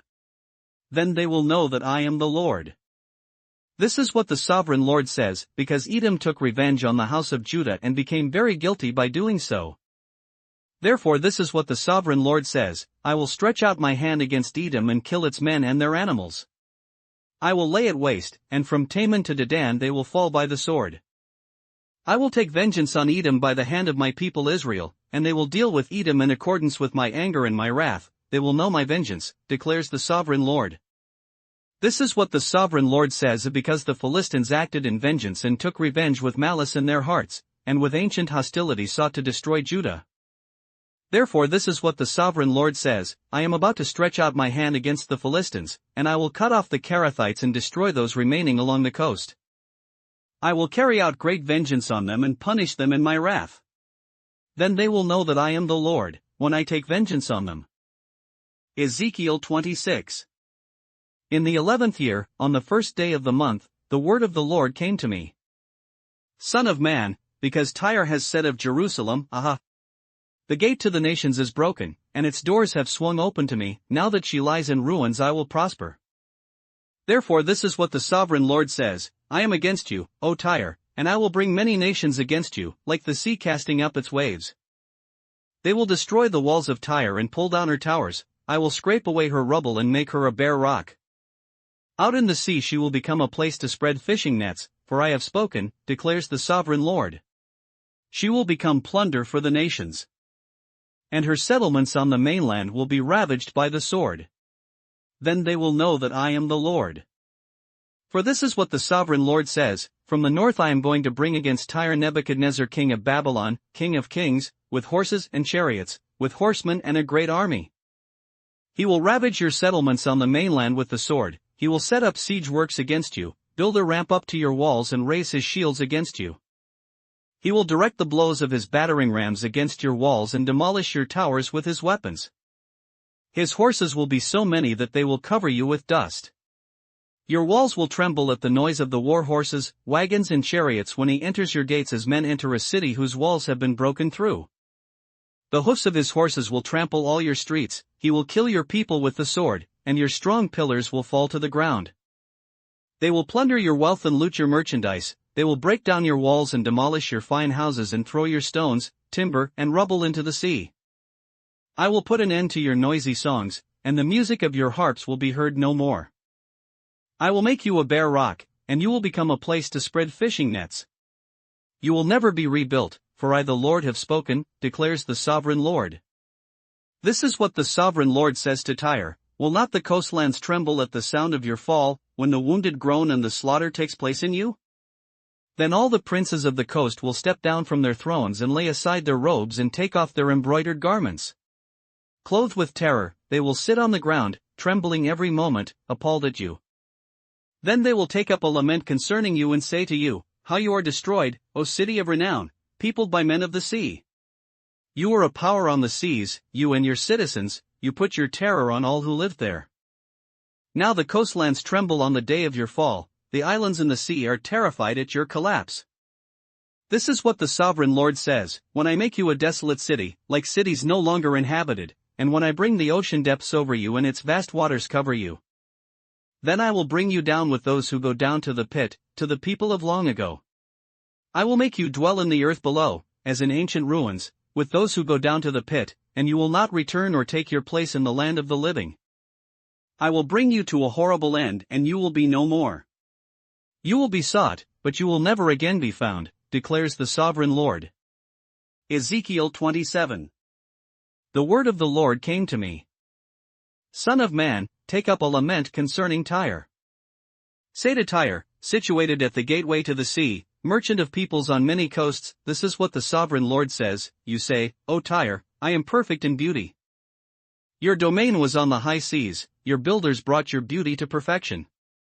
They made all your timbers of pine trees from Senir, they took a cedar from Lebanon to make a mast for you. Of oaks from Bashan they made your oars, of cypress wood from the coasts of Cyprus they made your deck, inlaid with ivory. Fine embroidered linen from Egypt was your sail and served as your banner, your awnings were of blue and purple from the coasts of Elisha. Men of Sidon and Arvad were your oarsmen, your skilled men, O Tyre, were aboard as your seamen. Veteran craftsmen of Jebel were on board as shipwrights to caulk your seams. All the ships of the sea and their sailors came alongside to trade for your wares. Men of Persia, Lydia, and Put served as soldiers in your army. They hung their shields and helmets on your walls, bringing you splendor. Men of Arvad and Helek manned your walls on every side, men of Gammad were in your towers. They hung their shields around your walls, they brought your beauty to perfection. Tarshish did business with you because of your great wealth of goods, they exchanged silver, iron, tin, and lead for your merchandise. Greece, Tubal and Meshech traded with you, they exchanged slaves and articles of bronze for your wares. Men of Beth Togarmah exchanged work horses, war horses and mules for your merchandise. The men of Rhodes traded with you, and many coastlands were your customers, they paid you with ivory tusks and ebony. Aram did business with you because of your many products, they exchanged turquoise, purple fabric, embroidered work, fine linen, coral and rubies for your merchandise. Judah and Israel traded with you, they exchanged wheat from Minnith and confections, honey, oil and balm for your wares. Damascus, because of your many products and great wealth of goods, did business with you, and wine from Helbon and wool from Zahar. Danites and Greeks from Uzal bought your merchandise, they exchanged wrought iron, cassia and calamus for your wares. Dedan traded in saddle blankets with you. Arabia and all the princes of Kedar were your customers, they did business with you in lambs, rams and goats.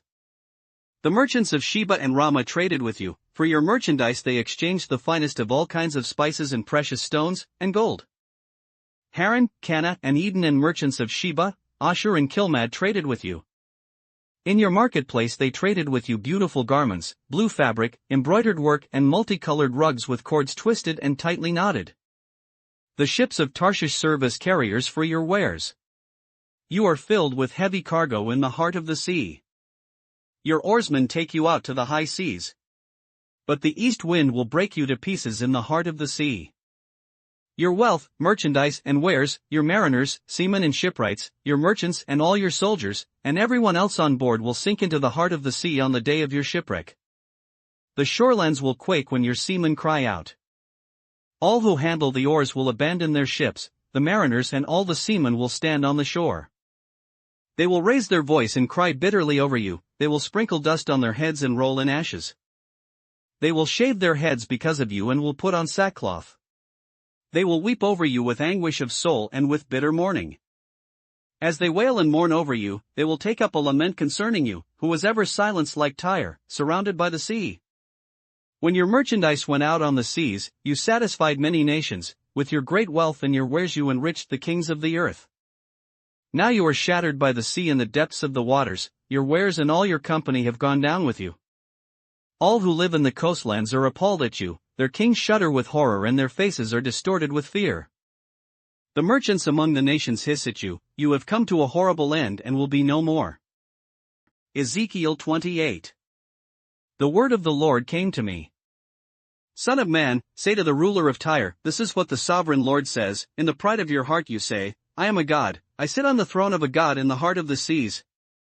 But you are a man and not a god, though you think you are as wise as a god. Are you wiser than Daniel? Is no secret hidden from you?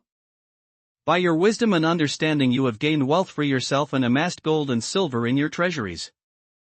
By your great skill in trading you have increased your wealth, and because of your wealth your heart has grown proud. Therefore this is what the sovereign Lord says, because you think you are wise as a god. I am going to bring foreigners against you, the most ruthless of nations, they will draw their swords against your beauty and wisdom and pierce your shining splendor. They will bring you down to the pit, and you will die a violent death in the heart of the seas. Will you then say, I am a god, in the presence of those who kill you? You will be but a man, not a god, in the hands of those who slay you. You will die the death of the uncircumcised at the hands of foreigners. I have spoken, declares the sovereign Lord. The word of the Lord came to me. Son of man, take up a lament concerning the king of Tyre and say to him, this is what the sovereign Lord says, you were the model of perfection, full of wisdom and perfect in beauty. You were in Eden, the garden of God, every precious stone adorned you, ruby, topaz and emerald, chrysolite, onyx and jasper, sapphire, turquoise and beryl. Your settings and mountings were made of gold, on the day you were created they were prepared. You were anointed as a guardian cherub, for so I ordained you. You were on the holy mount of God, you walked among the fiery stones. You were blameless in your ways from the day you were created till wickedness was found in you. Through your widespread trade you were filled with violence, and you sinned. So I drove you in disgrace from the mount of God, and I expelled you, O guardian cherub, from among the fiery stones. Your heart became proud on account of your beauty, and you corrupted your wisdom because of your splendor. So I threw you to the earth, I made a spectacle of you before kings. By your many sins and dishonest trade you have desecrated your sanctuaries.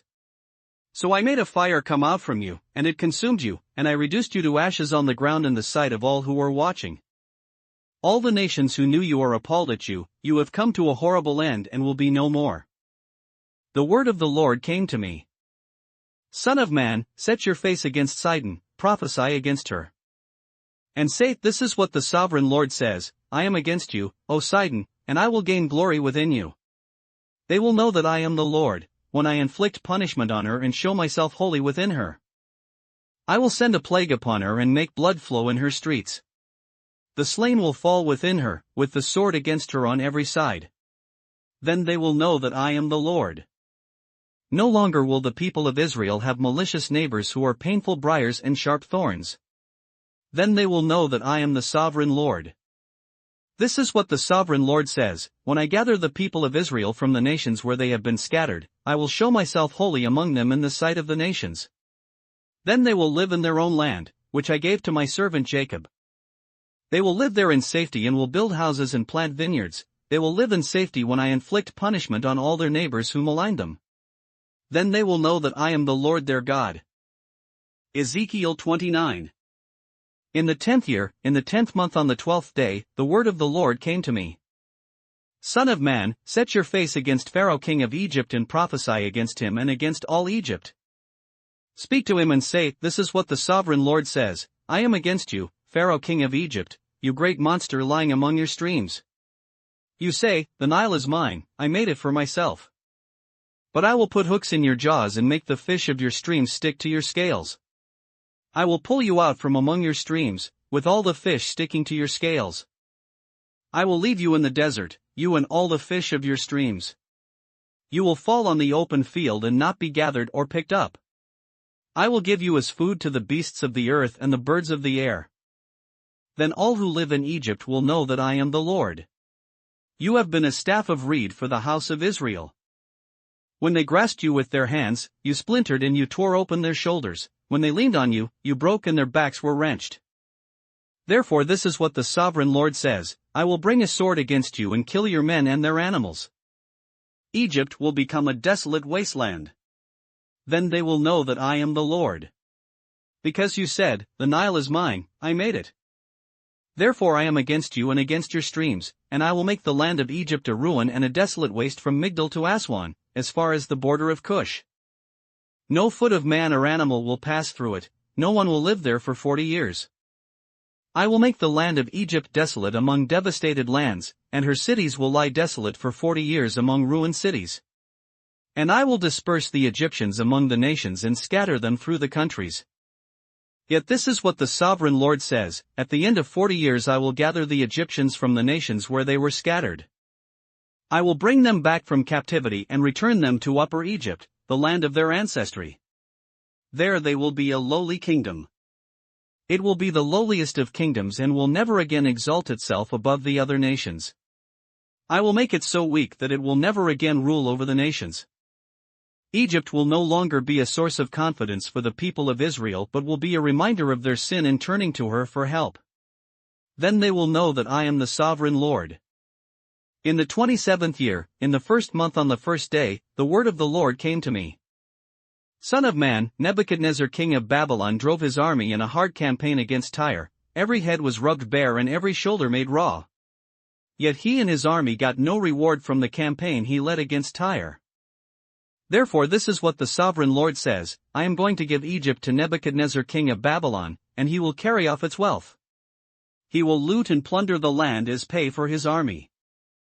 I have given him Egypt as a reward for his efforts because he and his army did it for me, declares the sovereign Lord. On that day I will make a horn grow for the house of Israel, and I will open your mouth among them. Then they will know that I am the Lord. Ezekiel 30. The word of the Lord came to me. Son of man, prophesy and say, this is what the sovereign Lord says: wail and say, alas for that day. For the day is near, the day of the Lord is near, a day of clouds, a time of doom for the nations. A sword will come against Egypt, and anguish will come upon Cush. When the slain fall in Egypt, her wealth will be carried away and her foundations torn down. Cush and Put, Lydia and all Arabia, Libya and the people of the covenant land will fall by the sword along with Egypt. This is what the Lord says: the allies of Egypt will fall and her proud strength will fail. From Migdol to Aswan they will fall by the sword within her, declares the sovereign Lord. They will be desolate among desolate lands, and their cities will lie among ruined cities. Then they will know that I am the Lord, when I set fire to Egypt and all her helpers are crushed. On that day messengers will go out from me in ships to frighten Cush out of her complacency.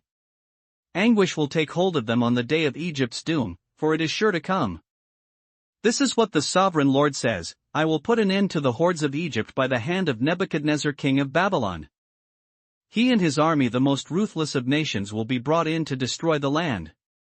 They will draw their swords against Egypt and fill the land with the slain. I will dry up the streams of the Nile and sell the land to evil men. by the hand of foreigners I will lay waste the land and everything in it. I the Lord have spoken. This is what the sovereign Lord says, I will destroy the idols and put an end to the images in Memphis. No longer will there be a prince in Egypt, and I will spread fear throughout the land. I will lay waste Upper Egypt, set fire to Zoan and inflict punishment on Thebes. I will pour out my wrath on Pelusium, the stronghold of Egypt, and cut off the hordes of Thebes. I will set fire to Egypt, Pelusium will writhe in agony. Thebes will be taken by storm, Memphis will be in constant distress. The young men of Heliopolis and Bubastis will fall by the sword, and the cities themselves will go into captivity. Dark will be the day at Tapanhes when I break the yoke of Egypt, there her proud strength will come to an end. She will be covered with clouds, and her villages will go into captivity. So I will inflict punishment on Egypt, and they will know that I am the Lord. In the 11th year, in the first month on the 7th day, the word of the Lord came to me. Son of man, I have broken the arm of Pharaoh king of Egypt. It has not been bound up for healing or put in a splint so as to become strong enough to hold a sword. Therefore this is what the sovereign Lord says, I am against Pharaoh king of Egypt. I will break both his arms, the good arm as well as the broken one, and make the sword fall from his hand. I will disperse the Egyptians among the nations and scatter them through the countries. I will strengthen the arms of the king of Babylon and put my sword in his hand, but I will break the arms of Pharaoh, and he will groan before him like a mortally wounded man. I will strengthen the arms of the king of Babylon, but the arms of Pharaoh will fall limp. Then they will know that I am the Lord, when I put my sword into the hand of the king of Babylon and he brandishes it against Egypt. I will disperse the Egyptians among the nations and scatter them through the countries. Then they will know that I am the Lord. Ezekiel 31. In the 11th year, in the 3rd month on the 1st day, the word of the Lord came to me. Son of man, say to Pharaoh king of Egypt and to his hordes, who can be compared with you in majesty? Consider Assyria, once a cedar in Lebanon, with beautiful branches overshadowing the forest, it towered on high, its top above the thick foliage. The waters nourished it, deep springs made it grow tall, their streams flowed all around its base and sent their channels to all the trees of the field. So it towered higher than all the trees of the field, its boughs increased and its branches grew long, spreading because of abundant waters. All the birds of the air nested in its boughs, all the beasts of the field gave birth under its branches, all the great nations lived in its shade. It was majestic in beauty, with its spreading boughs, for its roots went down to abundant waters. The cedars in the garden of God could not rival it, nor could the pine trees equal its boughs, nor could the plane trees compare with its branches. No tree in the garden of God could match its beauty. I made it beautiful with abundant branches, the envy of all the trees of Eden in the garden of God. Therefore this is what the sovereign Lord says, because it towered on high, lifting its top above the thick foliage, and because it was proud of its height. I handed it over to the ruler of the nations, for him to deal with according to its wickedness. I cast it aside. And the most ruthless of foreign nations cut it down and left it. Its boughs fell on the mountains and in all the valleys, its branches lay broken in all the ravines of the land. All the nations of the earth came out from under its shade and left it. All the birds of the air settled on the fallen tree, and all the beasts of the field were among its branches. Therefore no other trees by the waters are ever to tower proudly on high, lifting their tops above the thick foliage. No other trees so well watered are ever to reach such a height, they are all destined for death, for the earth below, among mortal men, with those who go down to the pit. This is what the sovereign Lord says, on the day it was brought down to the grave I covered the deep springs with mourning for it, I held back its streams, and its abundant waters were restrained. Because of it I clothed Lebanon with gloom, and all the trees of the field withered away. I made the nations tremble at the sound of its fall when I brought it down to the grave with those who go down to the pit. Then all the trees of Eden, the choicest and best of Lebanon, all the trees that were well watered, were consoled in the earth below. Those who lived in its shade, its allies among the nations, had also gone down to the grave with it, joining those killed by the sword. Which of the trees of Eden can be compared with you in splendor and majesty? Yet you, too, will be brought down with the trees of Eden to the earth below, you will lie among the uncircumcised, with those killed by the sword. This is Pharaoh and all his hordes, declares the sovereign Lord. Ezekiel 32.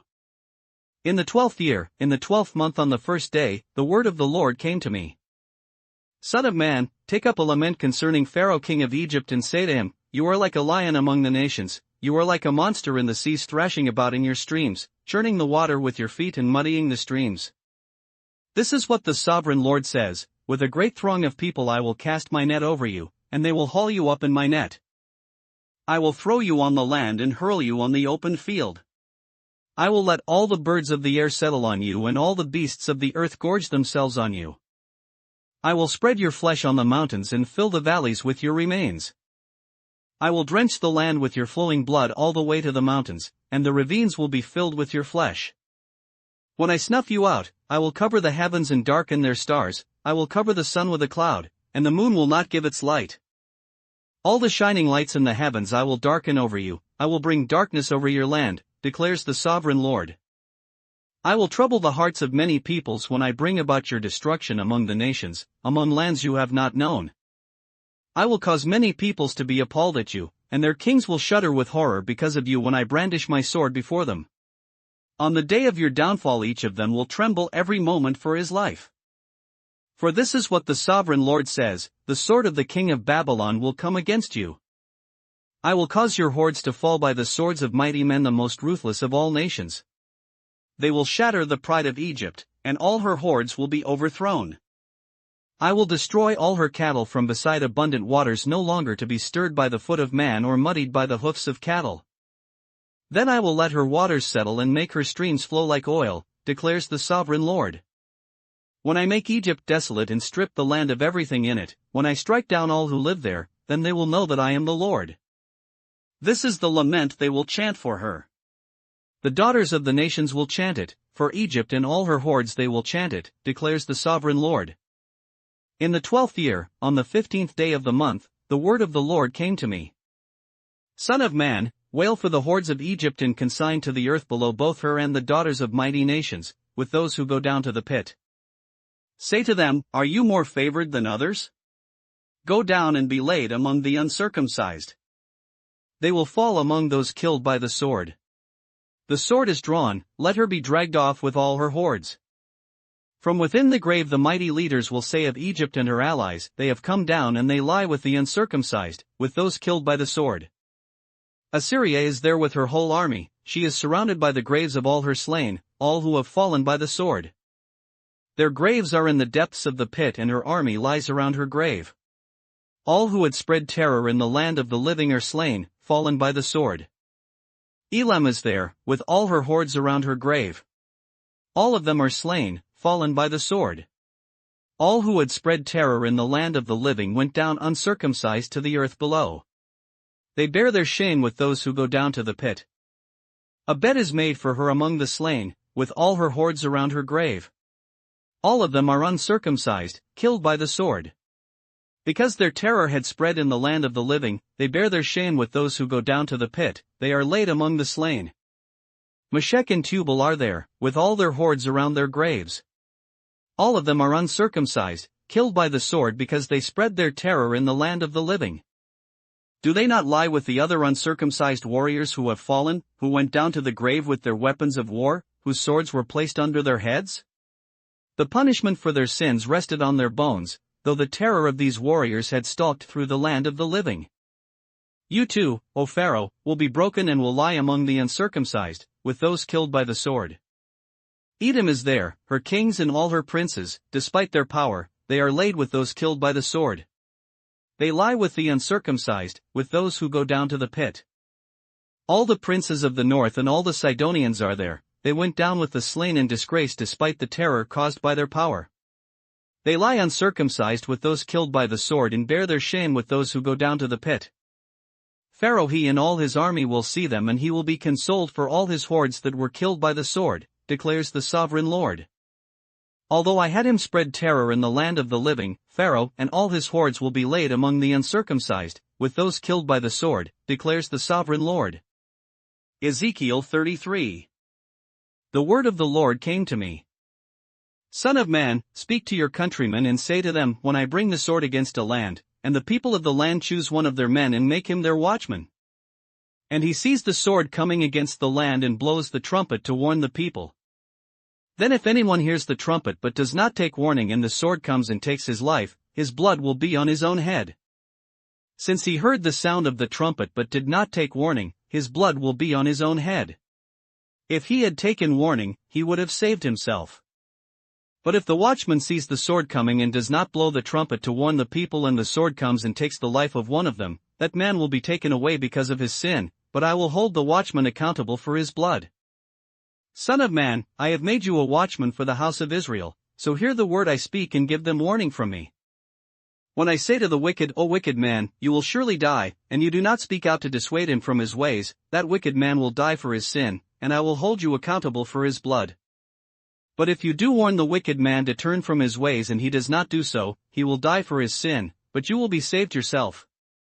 Son of man, say to the house of Israel, this is what you are saying, our offenses and sins weigh us down, and we are wasting away because of them. How then can we live? Say to them, as surely as I live, declares the sovereign Lord, I take no pleasure in the death of the wicked, but rather that they turn from their ways and live. Turn from your evil ways. Why will you die, O house of Israel? Therefore, son of man, say to your countrymen, the righteousness of the righteous man will not save him when he disobeys, and the wickedness of the wicked man will not cause him to fall when he turns from it. The righteous man, if he sins, will not be allowed to live because of his former righteousness.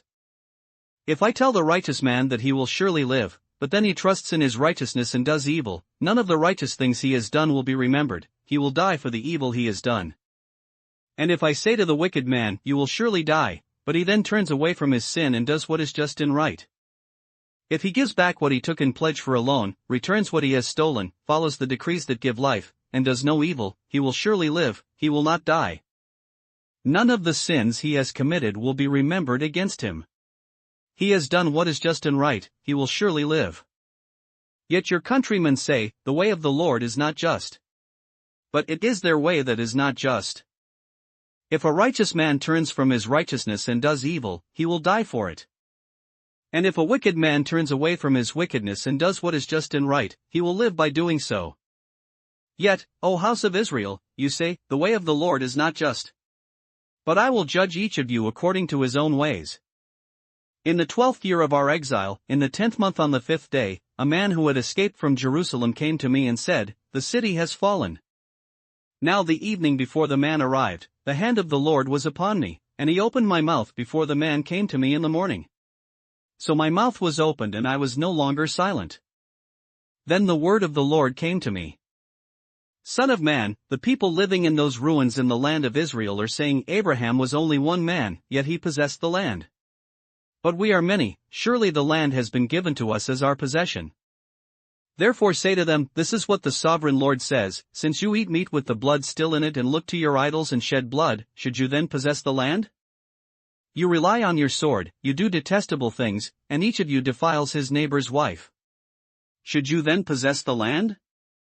Say this to them, or this is what the sovereign Lord says, as surely as I live, those who are left in the ruins will fall by the sword, those out in the country I will give to the wild animals to be devoured, and those in strongholds and caves will die of a plague. I will make the land a desolate waste, and her proud strength will come to an end, and the mountains of Israel will become desolate so that no one will cross them. Then they will know that I am the Lord, when I have made the land a desolate waste because of all the detestable things they have done.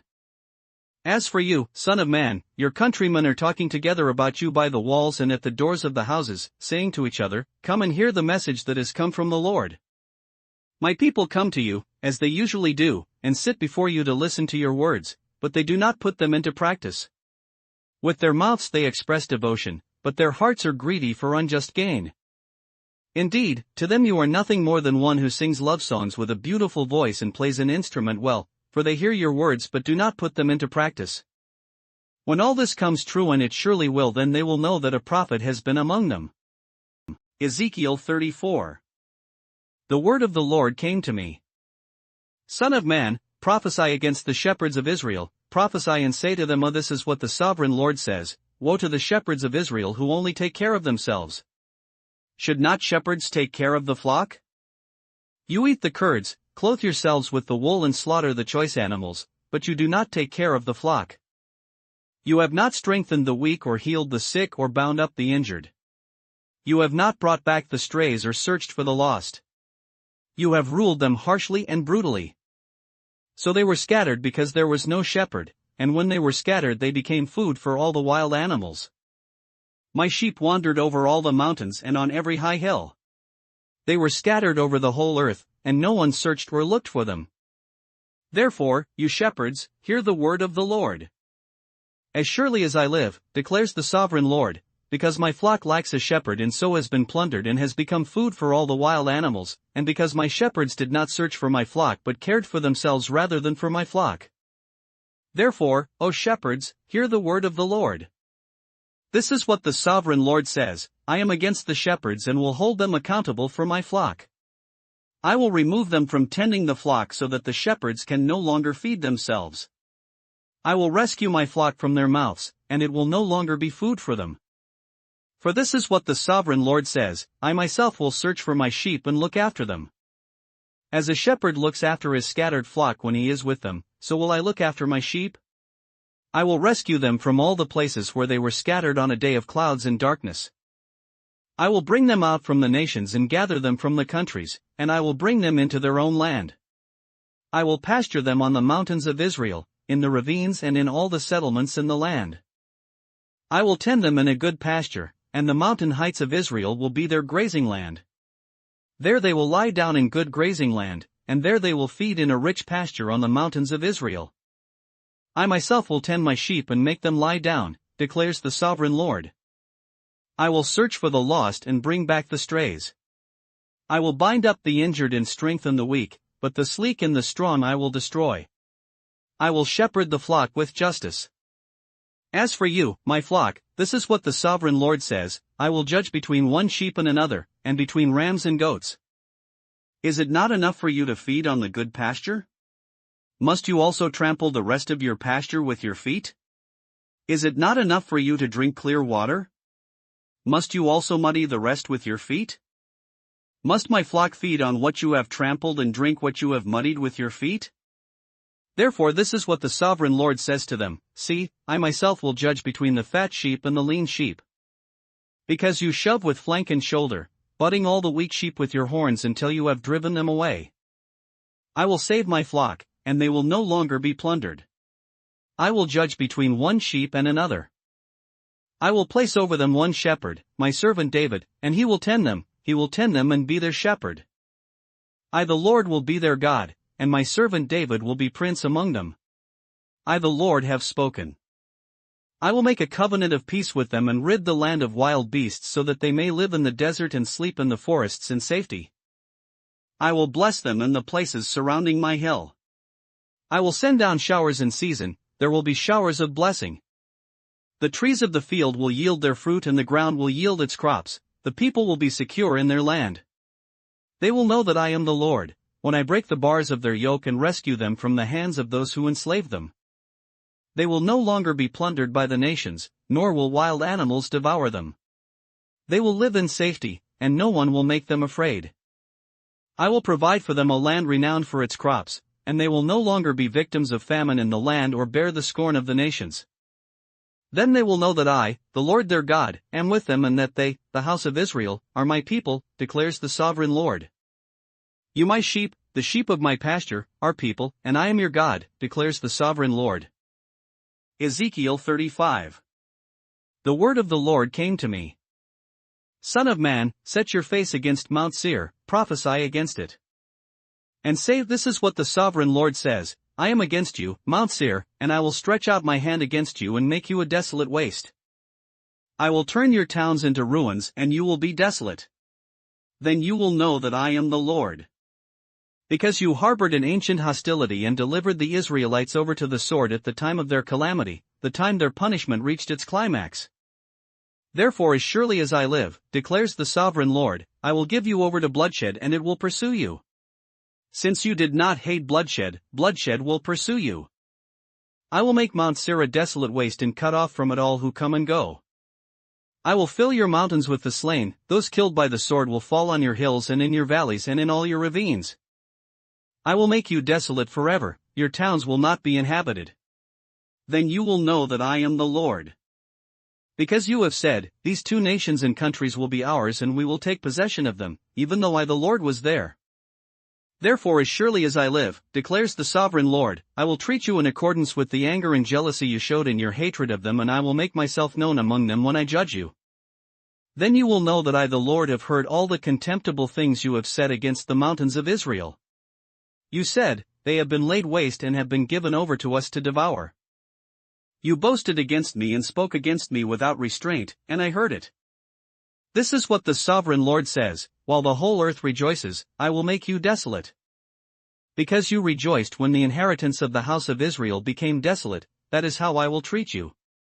You will be desolate, O Mount Seir, you and all of Edom. Then they will know that I am the Lord. Ezekiel 36. Son of man, prophesy to the mountains of Israel and say, O mountains of Israel, hear the word of the Lord. This is what the sovereign Lord says, the enemy said of you, Aha! The ancient heights have become our possession. Therefore prophesy and say, this is what the sovereign Lord says, because they ravaged and hounded you from every side so that you became the possession of the rest of the nations and the object of people's malicious talk and slander. Therefore, O mountains of Israel, hear the word of the sovereign Lord. This is what the sovereign Lord says to the mountains and hills, to the ravines and valleys, to the desolate ruins and the deserted towns that have been plundered and ridiculed by the rest of the nations around you. This is what the sovereign Lord says, in my burning zeal I have spoken against the rest of the nations, and against Edom, for with glee and with malice in their hearts they made my land their own possession so that they might plunder its pasture land. Therefore prophesy concerning the land of Israel and say to the mountains and hills, to the ravines and valleys, this is what the sovereign Lord says, I speak in my jealous wrath because you have suffered the scorn of the nations.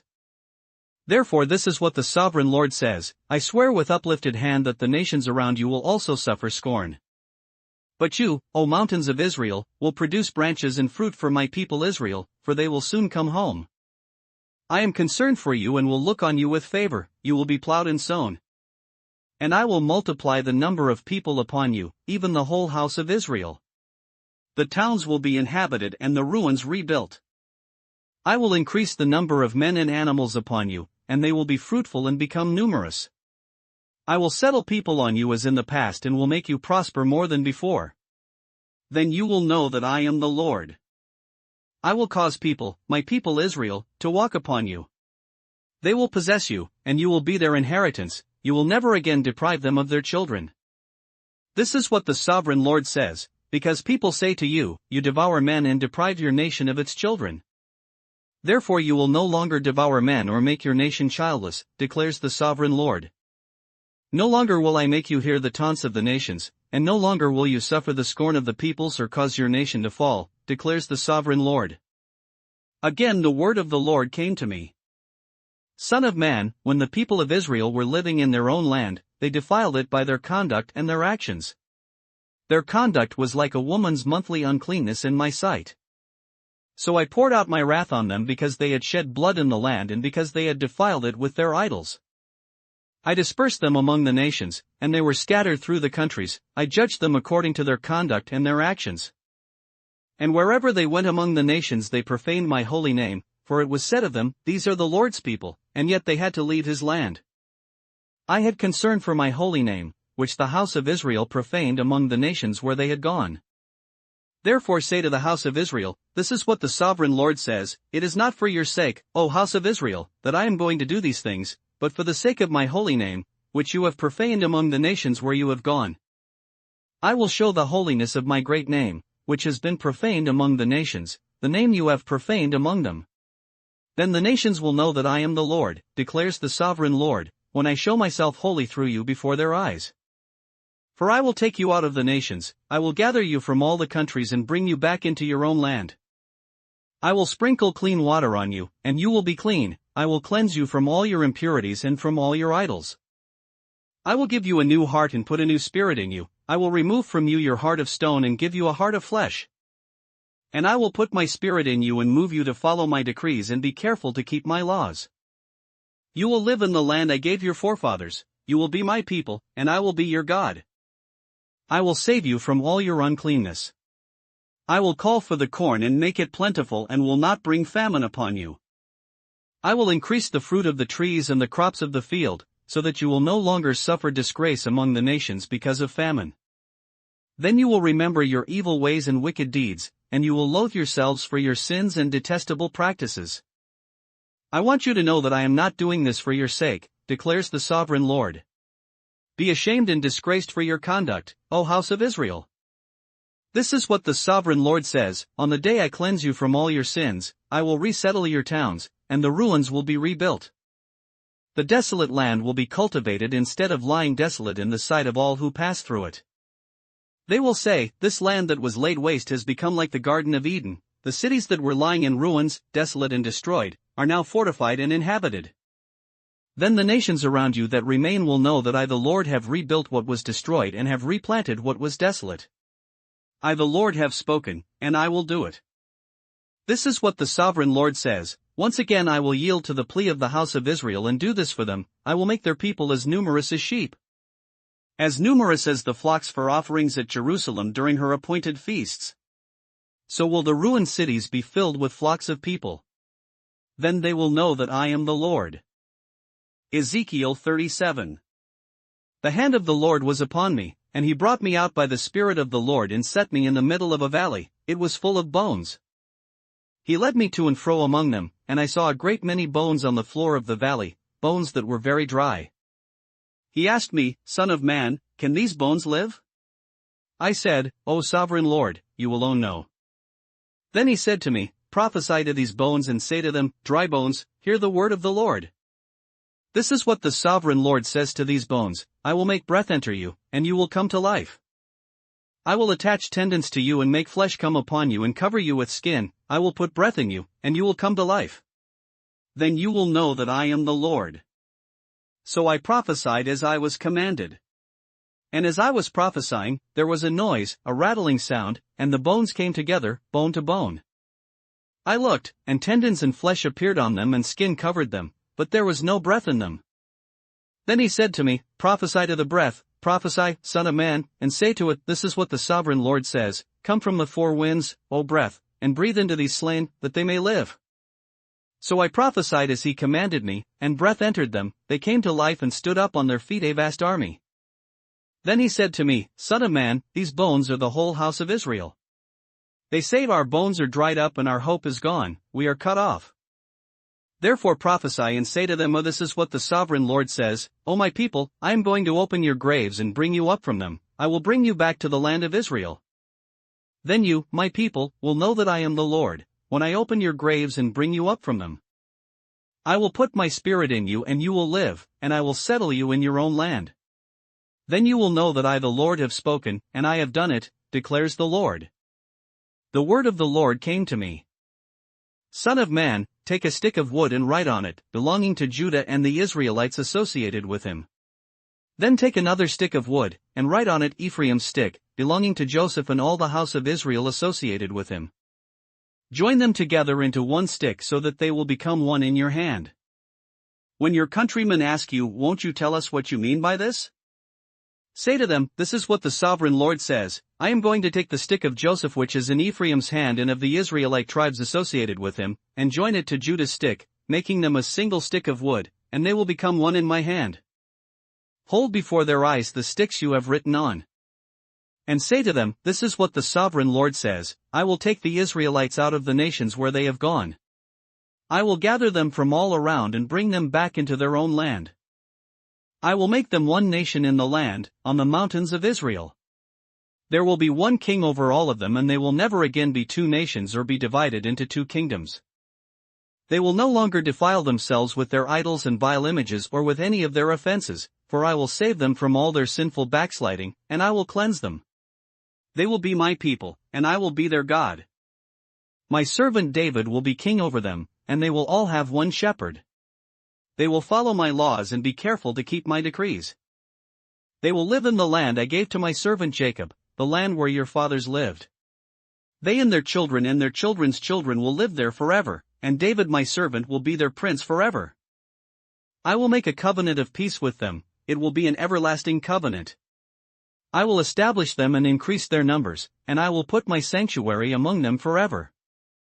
My dwelling place will be with them, I will be their God, and they will be my people. Then the nations will know that I the Lord make Israel holy, when my sanctuary is among them forever. Ezekiel 38. The word of the Lord came to me. Son of man, set your face against Gog, of the land of Magog, the chief prince of Meshech and Tubal, prophesy against him. And say, this is what the sovereign Lord says, I am against you, O Gog, chief prince of Meshech and Tubal. I will turn you around, put hooks in your jaws and bring you out with your whole army, your horses, your horsemen fully armed, and a great horde with large and small shields, all of them brandishing their swords. Persia, Cush and Put will be with them, all with shields and helmets. Also Gomer with all its troops, and Beth Togarmah from the far north with all its troops, the many nations with you. Get ready, be prepared, you and all the hordes gathered about you, and take command of them. After many days you will be called to arms. In future years you will invade a land that has recovered from war, whose people were gathered from many nations to the mountains of Israel, which had long been desolate. They had been brought out from the nations, and now all of them live in safety. You and all your troops and the many nations with you will go up, advancing like a storm, you will be like a cloud covering the land. This is what the sovereign Lord says, on that day thoughts will come into your mind and you will devise an evil scheme. You will say, I will invade a land of unwalled villages, I will attack a peaceful and unsuspecting people, all of them living without walls and without gates and bars. I will plunder and loot and turn my hand against the resettled ruins and the people gathered from the nations, rich in livestock and goods, living at the center of the land. Sheba and Dedan and the merchants of Tarshish and all her villages will say to you, have you come to plunder? Have you gathered your hordes to loot, to carry off silver and gold, to take away livestock and goods and to seize much plunder? Therefore, son of man, prophesy and say to Gog, this is what the sovereign Lord says, in that day, when my people Israel are living in safety, will you not take notice of it? You will come from your place in the far north, you and many nations with you, all of them riding on horses, a great horde, a mighty army. You will advance against my people Israel like a cloud that covers the land. In days to come, O Gog, I will bring you against my land, so that the nations may know me when I show myself holy through you before their eyes. This is what the sovereign Lord says, are you not the one I spoke of in former days by my servants the prophets of Israel? At that time they prophesied for years that I would bring you against them. This is what will happen in that day, when Gog attacks the land of Israel, my hot anger will be aroused, declares the sovereign Lord. In my zeal and fiery wrath I declare that at that time there shall be a great earthquake in the land of Israel. The fish of the sea, the birds of the air, the beasts of the field, every creature that moves along the ground, and all the people on the face of the earth will tremble at my presence. The mountains will be overturned, the cliffs will crumble and every wall will fall to the ground. I will summon a sword against Gog on all my mountains, declares the sovereign Lord. Every man's sword will be against his brother. I will execute judgment upon him with plague and bloodshed, I will pour down torrents of rain, hailstones, and burning sulfur on him and on his troops and on the many nations with him. And so I will show my greatness and my holiness, and I will make myself known in the sight of many nations. Then they will know that I am the Lord. Ezekiel 39. Son of man, prophesy against Gog and say, this is what the sovereign Lord says, I am against you, O Gog, chief prince of Meshech and Tubal. I will turn you around and drag you along. I will bring you from the far north and send you against the mountains of Israel. Then I will strike your bow from your left hand and make your arrows drop from your right hand. On the mountains of Israel you will fall, you and all your troops and the nations with you. I will give you as food to all kinds of carrion birds and to the wild animals. You will fall in the open field, for I have spoken, declares the sovereign Lord. I will send fire on Magog and on those who live in safety in the coastlands, and they will know that I am the Lord. I will make known my holy name among my people Israel. I will no longer let my holy name be profaned, and the nations will know that I the Lord am the Holy One in Israel. It is coming. It will surely take place, declares the sovereign Lord. This is the day I have spoken of. Then those who live in the towns of Israel will go out and use the weapons for fuel and burn them up, the small and large shields, the bows and arrows, the war clubs and spears. For 7 years they will use them for fuel. They will not need to gather wood from the fields or cut it from the forests, because they will use the weapons for fuel. And they will plunder those who plundered them and loot those who looted them, declares the sovereign Lord. On that day I will give Gog a burial place in Israel, in the valley of those who travel east towards the sea. It will block the way of travelers, because Gog and all his hordes will be buried there. So it will be called the Valley of Ham and Gog. For 7 months the house of Israel will be burying them in order to cleanse the land. All the people of the land will bury them, and the day I am glorified will be a memorable day for them, declares the sovereign Lord. Men will be regularly employed to cleanse the land. Some will go throughout the land and, in addition to them, others will bury those that remain on the ground. At the end of the 7 months they will begin their search. As they go through the land and one of them sees a human bone, he will set up a marker beside it until the gravediggers have buried it in the valley of Ham and Gog. Also a town called Hamanah will be there. And so they will cleanse the land. Son of man, this is what the sovereign Lord says, call out to every kind of bird and all the wild animals assemble and come together from all around to the sacrifice I am preparing for you, the great sacrifice on the mountains of Israel. There you will eat flesh and drink blood. You will eat the flesh of mighty men and drink the blood of the princes of the earth as if they were rams and lambs, goats and bulls, all of them fattened animals from Bashan. At the sacrifice I am preparing for you, you will eat fat till you are glutted and drink blood till you are drunk. At my table you will eat your fill of horses and riders, mighty men and soldiers of every kind, declares the sovereign Lord. I will display my glory among the nations, and all the nations will see the punishment I inflict and the hand I lay upon them. From that day forward the house of Israel will know that I am the Lord their God. And the nations will know that the people of Israel went into exile for their sin, because they were unfaithful to me. So I hid my face from them and handed them over to their enemies, and they all fell by the sword. I dealt with them according to their uncleanness and their offenses, and I hid my face from them. Therefore this is what the sovereign Lord says, I will now bring Jacob back from captivity and will have compassion on all the people of Israel, and I will be zealous for my holy name. They will forget their shame and all the unfaithfulness they showed towards me when they lived in safety in their land with no one to make them afraid. When I have brought them back from the nations and have gathered them from the countries of their enemies, I will show myself holy through them in the sight of many nations. Then they will know that I am the Lord their God, for though I sent them into exile among the nations, I will gather them to their own land, not leaving any behind. I will no longer hide my face from them, for I will pour out my spirit on the house of Israel, declares the sovereign Lord. Ezekiel 40. In the 25th year of our exile, at the beginning of the year, on the 10th of the month, in the 14th year after the fall of the city, on that very day the hand of the Lord was upon me and he took me there. In visions of God he took me to the land of Israel and set me on a very high mountain, on whose south side were some buildings that looked like a city. He took me there, and I saw a man whose appearance was like bronze. He was standing in the gateway with a linen cord and a measuring rod in his hand. The man said to me, Son of man, look with your eyes and hear with your ears and pay attention to everything I am going to show you, for that is why you have been brought here. Tell the house of Israel everything you see. I saw a wall completely surrounding the temple area. The length of the measuring rod in the man's hand was 6 long cubits, each of which was a cubit and a handbreadth. He measured the wall. It was 1 measuring rod thick and 1 rod high. Then he went to the gate facing east. He climbed its steps and measured the threshold of the gate. It was 1 rod deep.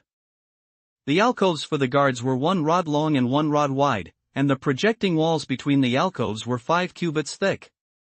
And the threshold of the gate next to the portico facing the temple was 1 rod deep. Then he measured the portico of the gateway. It was 8 cubits deep and its jambs were 2 cubits thick. The portico of the gateway faced the temple. Inside the east gate were 3 alcoves on each side, the 3 had the same measurements, and the faces of the projecting walls on each side had the same measurements. Then he measured the width of the entrance to the gateway. It was 10 cubits and its length was 13 cubits. In front of each alcove was a wall 1 cubit high, and the alcoves were 6 cubits square. Then he measured the gateway from the top of the rear wall of one alcove to the top of the opposite one. The distance was 25 cubits from one parapet opening to the opposite one. He measured along the faces of the projecting walls all around the inside of the gateway 60 cubits. The measurement was up to the portico facing the courtyard. The distance from the entrance of the gateway to the far end of its portico was 50 cubits. The alcoves and the projecting walls inside the gateway were surmounted by narrow parapet openings all round, as was the portico, the openings all round faced inward. The faces of the projecting walls were decorated with palm trees. Then he brought me into the outer court. There I saw some rooms and a pavement that had been constructed all round the court. There were 30 rooms along the pavement. It abutted the sides of the gateways and was as wide as they were long. This was the lower pavement.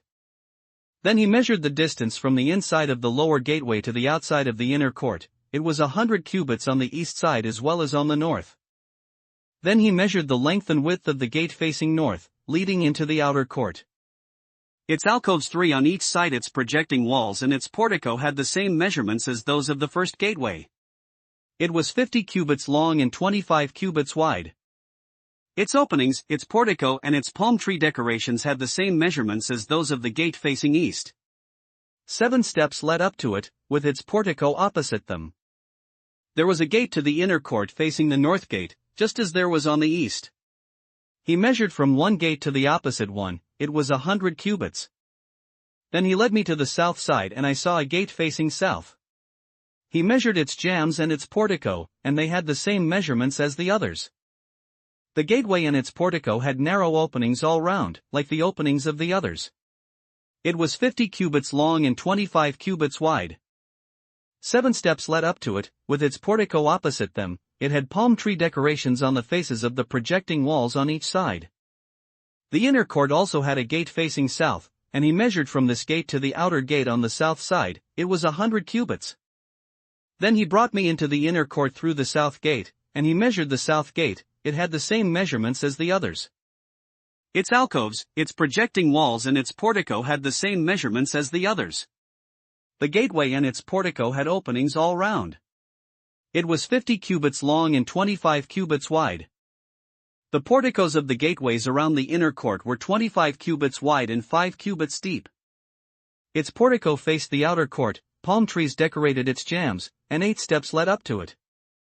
Then he brought me to the inner court on the east side, and he measured the gateway. It had the same measurements as the others. Its alcoves, its projecting walls and its portico had the same measurements as the others. The gateway and its portico had openings all round. It was 50 cubits long and 25 cubits wide. Its portico faced the outer court, palm trees decorated the jambs on either side, and 8 steps led up to it. Then he brought me to the north gate and measured it. It had the same measurements as the others. As did its alcoves, its projecting walls and its portico, and it had openings all round. It was 50 cubits long and 25 cubits wide. Its portico faced the outer court, palm trees decorated the jambs on either side, and 8 steps led up to it. A room with a doorway was by the portico in each of the inner gateways, where the burnt offerings were washed. In the portico of the gateway were 2 tables on each side, on which the burnt offerings, sin offerings, and guilt offerings were slaughtered. By the outside wall of the portico of the gateway, near the steps at the entrance to the north gateway were 2 tables, and on the other side of the steps were 2 tables. So there were 4 tables on one side of the gateway and 4 on the other, 8 tables in all on which the sacrifices were slaughtered. There were also 4 tables of dressed stone for the burnt offerings, each a cubit and a half long, a cubit and a half wide and a cubit high. On them were placed the utensils for slaughtering the burnt offerings and the other sacrifices. And double-pronged hooks, each a handbreadth long, were attached to the wall all around. The tables were for the flesh of the offerings. Outside the inner gate, within the inner court, were 2 rooms, one at the side of the north gate and facing south, and another at the side of the south gate and facing north. He said to me, "The room facing south is for the priests who have charge of the temple.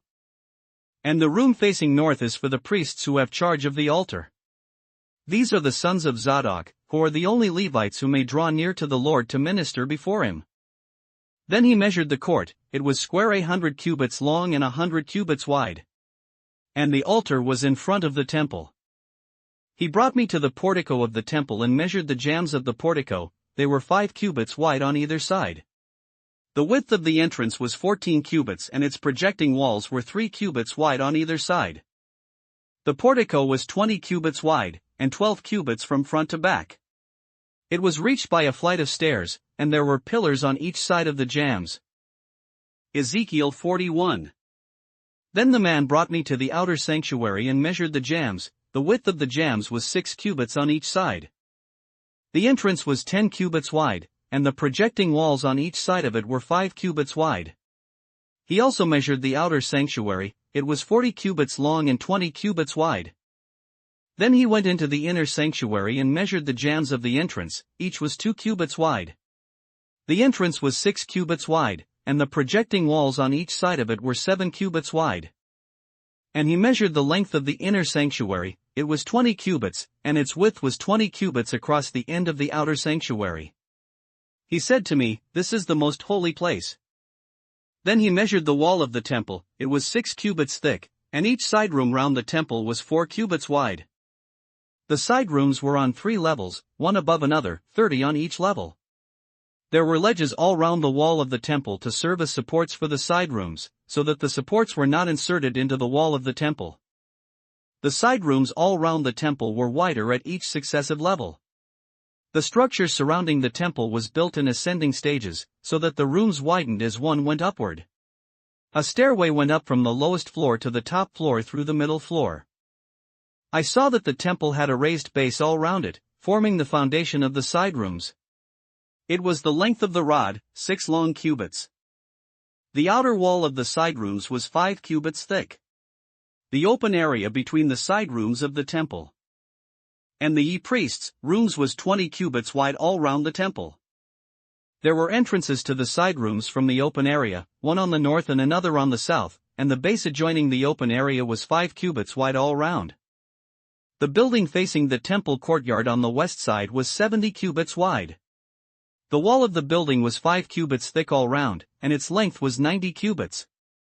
Then he measured the temple. It was 100 cubits long, and the temple courtyard and the building with its walls were also 100 cubits long. The width of the temple courtyard on the east, including the front of the temple, was 100 cubits. Then he measured the length of the building facing the courtyard at the rear of the temple, including its galleries on each side. It was 100 cubits. The outer sanctuary, the inner sanctuary and the portico facing the court, as well as the thresholds and the narrow windows and galleries round the 3 of them, everything beyond and including the threshold was covered with wood. The floor, the wall up to the windows, and the windows were covered. In the space above the outside of the entrance to the inner sanctuary and on the walls at regular intervals all round the inner and outer sanctuary were carved cherubim and palm trees. Palm trees alternated with cherubim. Each cherub had 2 faces. The face of a man towards the palm tree on one side and the face of a lion towards the palm tree on the other. They were carved all round the whole temple. From the floor to the area above the entrance, cherubim and palm trees were carved on the wall of the outer sanctuary. The outer sanctuary had a rectangular doorframe, and the one at the front of the most holy place was similar. There was a wooden altar 3 cubits high and 2 cubits square. Its corners, its base, and its sides were of wood. The man said to me, "This is the table that is before the Lord." Both the outer sanctuary and the most holy place had double doors. Each door had 2 leaves, 2 hinged leaves for each door. And on the doors of the outer sanctuary were carved cherubim and palm trees like those carved on the walls, and there was a wooden overhang on the front of the portico. On the side walls of the portico were narrow windows with palm trees carved on each side. The side rooms of the temple also had overhangs. Ezekiel 42. Then the man led me northward into the outer court and brought me to the rooms opposite the temple courtyard and opposite the outer wall on the north side. The building whose door faced north was 100 cubits long and 50 cubits wide. Both in the section 20 cubits from the inner court and in the section opposite the pavement of the outer court, gallery faced gallery at the 3 levels. In front of the rooms was an inner passageway 10 cubits wide and 100 cubits long. Their doors were on the north. Now the upper rooms were narrower, for the galleries took more space from them than from the rooms on the lower and middle floors of the building. The rooms on the 3rd floor had no pillars, as the courts had, so they were smaller in floor space than those on the lower and middle floors. There was an outer wall parallel to the rooms and the outer court. It extended in front of the rooms for 50 cubits. While the row of rooms on the side next to the outer court was 50 cubits long, the row on the side nearest the sanctuary was 100 cubits long. The lower rooms had an entrance on the east side as one enters them from the outer court. On the south side along the length of the wall of the outer court, adjoining the temple courtyard and opposite the outer wall, were rooms with a passageway in front of them. These were like the rooms on the north, they had the same length and width, with similar exits and dimensions. Similar to the doorways on the north were the doorways of the rooms on the south. There was a doorway at the beginning of the passageway that was parallel to the corresponding wall extending eastward, by which one enters the rooms. Then he said to me, the north and south rooms facing the temple courtyard are the priests' rooms, where the priests who approach the Lord will eat the most holy offerings. There they will put the most holy offerings, the grain offerings, the sin offerings and the guilt offerings, for the place is holy. Once the priests enter the holy precincts, they are not to go into the outer court until they leave behind the garments in which they minister, for these are holy. They are to put on other clothes before they go near the places that are for the people. When he had finished measuring what was inside the temple area, he led me out by the east gate and measured the area all around. He measured the east side with the measuring rod, it was 500 cubits. He measured the north side, it was 500 cubits by the measuring rod. He measured the south side, it was 500 cubits by the measuring rod. Then he turned to the west side and measured, it was 500 cubits by the measuring rod. So he measured the area on all four sides. It had a wall round it, 500 cubits long and 500 cubits wide, to separate the holy from the common. Ezekiel 43. Then the man brought me to the gate facing east. And I saw the glory of the God of Israel coming from the east. His voice was like the roar of rushing waters, and the land was radiant with his glory. The vision I saw was like the vision I had seen when he came to destroy the city, and like the visions I had seen by the Kebar River, and I fell face down. The glory of the Lord entered the temple through the gate facing east. Then the Spirit lifted me up and brought me into the inner court, and the glory of the Lord filled the temple. While the man was standing beside me, I heard someone speaking to me from inside the temple. He said, Son of man, this is the place of my throne and the place for the soles of my feet. This is where I will live among the Israelites forever. The house of Israel will never again defile my holy name, neither they nor their kings by their prostitution and the lifeless idols of their kings at their high places. When they placed their threshold next to my threshold and their doorposts beside my doorposts, with only a wall between me and them, they defiled my holy name by their detestable practices. So I destroyed them in my anger. Now let them put away from me their prostitution and the lifeless idols of their kings, and I will live among them forever. Son of man, describe the temple to the people of Israel, that they may be ashamed of their sins. Let them consider the plan. And if they are ashamed of all they have done, make known to them the design of the temple, its arrangement, its exits and entrances, its whole design and all its regulations and laws. Write these down before them so that they may be faithful to its design and follow all its regulations. This is the law of the temple, all the surrounding area on top of the mountain will be most holy. Such is the law of the temple. These are the measurements of the altar in long cubits, that cubit being a cubit and a handbreadth, its gutter is a cubit deep and a cubit wide, with a rim of one span around the edge. And this is the height of the altar. From the gutter on the ground up to the lower ledge it is 2 cubits high and a cubit wide, and from the smaller ledge up to the larger ledge it is 4 cubits high and a cubit wide. The altar hearth is 4 cubits high, and 4 horns project upward from the hearth. The altar hearth is square, 12 cubits long and 12 cubits wide. The upper ledge also is square, 14 cubits long and 14 cubits wide, with a rim of half a cubit and a gutter of a cubit all round. The steps of the altar face east. Then he said to me, Son of man, this is what the sovereign Lord says, these will be the regulations for sacrificing burnt offerings and sprinkling blood upon the altar when it is built. You are to give a young bull as a sin offering to the priests, who are Levites, of the family of Zadok, who come near to minister before me, declares the sovereign Lord. You are to take some of its blood and put it on the 4 horns of the altar and on the 4 corners of the upper ledge and all round the rim, and so purify the altar and make atonement for it. You are to take the bull for the sin offering and burn it in the designated part of the temple area outside the sanctuary. On the 2nd day you are to offer a male goat without defect for a sin offering, and the altar is to be purified as it was purified with the bull. When you have finished purifying it, you are to offer a young bull and a ram from the flock, both without defect. You are to offer them before the Lord, and the priests are to sprinkle salt on them and sacrifice them as a burnt offering to the Lord. For 7 days you are to provide a male goat daily for a sin offering. You are also to provide a young bull and a ram from the flock, both without defect. For 7 days they are to make atonement for the altar and cleanse it, thus they will dedicate it. At the end of these days, from the 8th day on, the priests are to present your burnt offerings and fellowship offerings on the altar. Then I will accept you, declares the sovereign Lord. Ezekiel 44. Then the man brought me back to the outer gate of the sanctuary, the one facing east, and it was shut.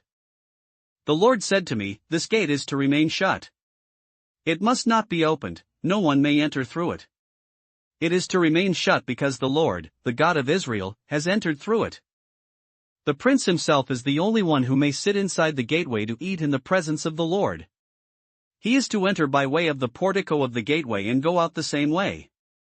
Then the man brought me by way of the north gate to the front of the temple. I looked and saw the glory of the Lord filling the temple of the Lord, and I fell face down.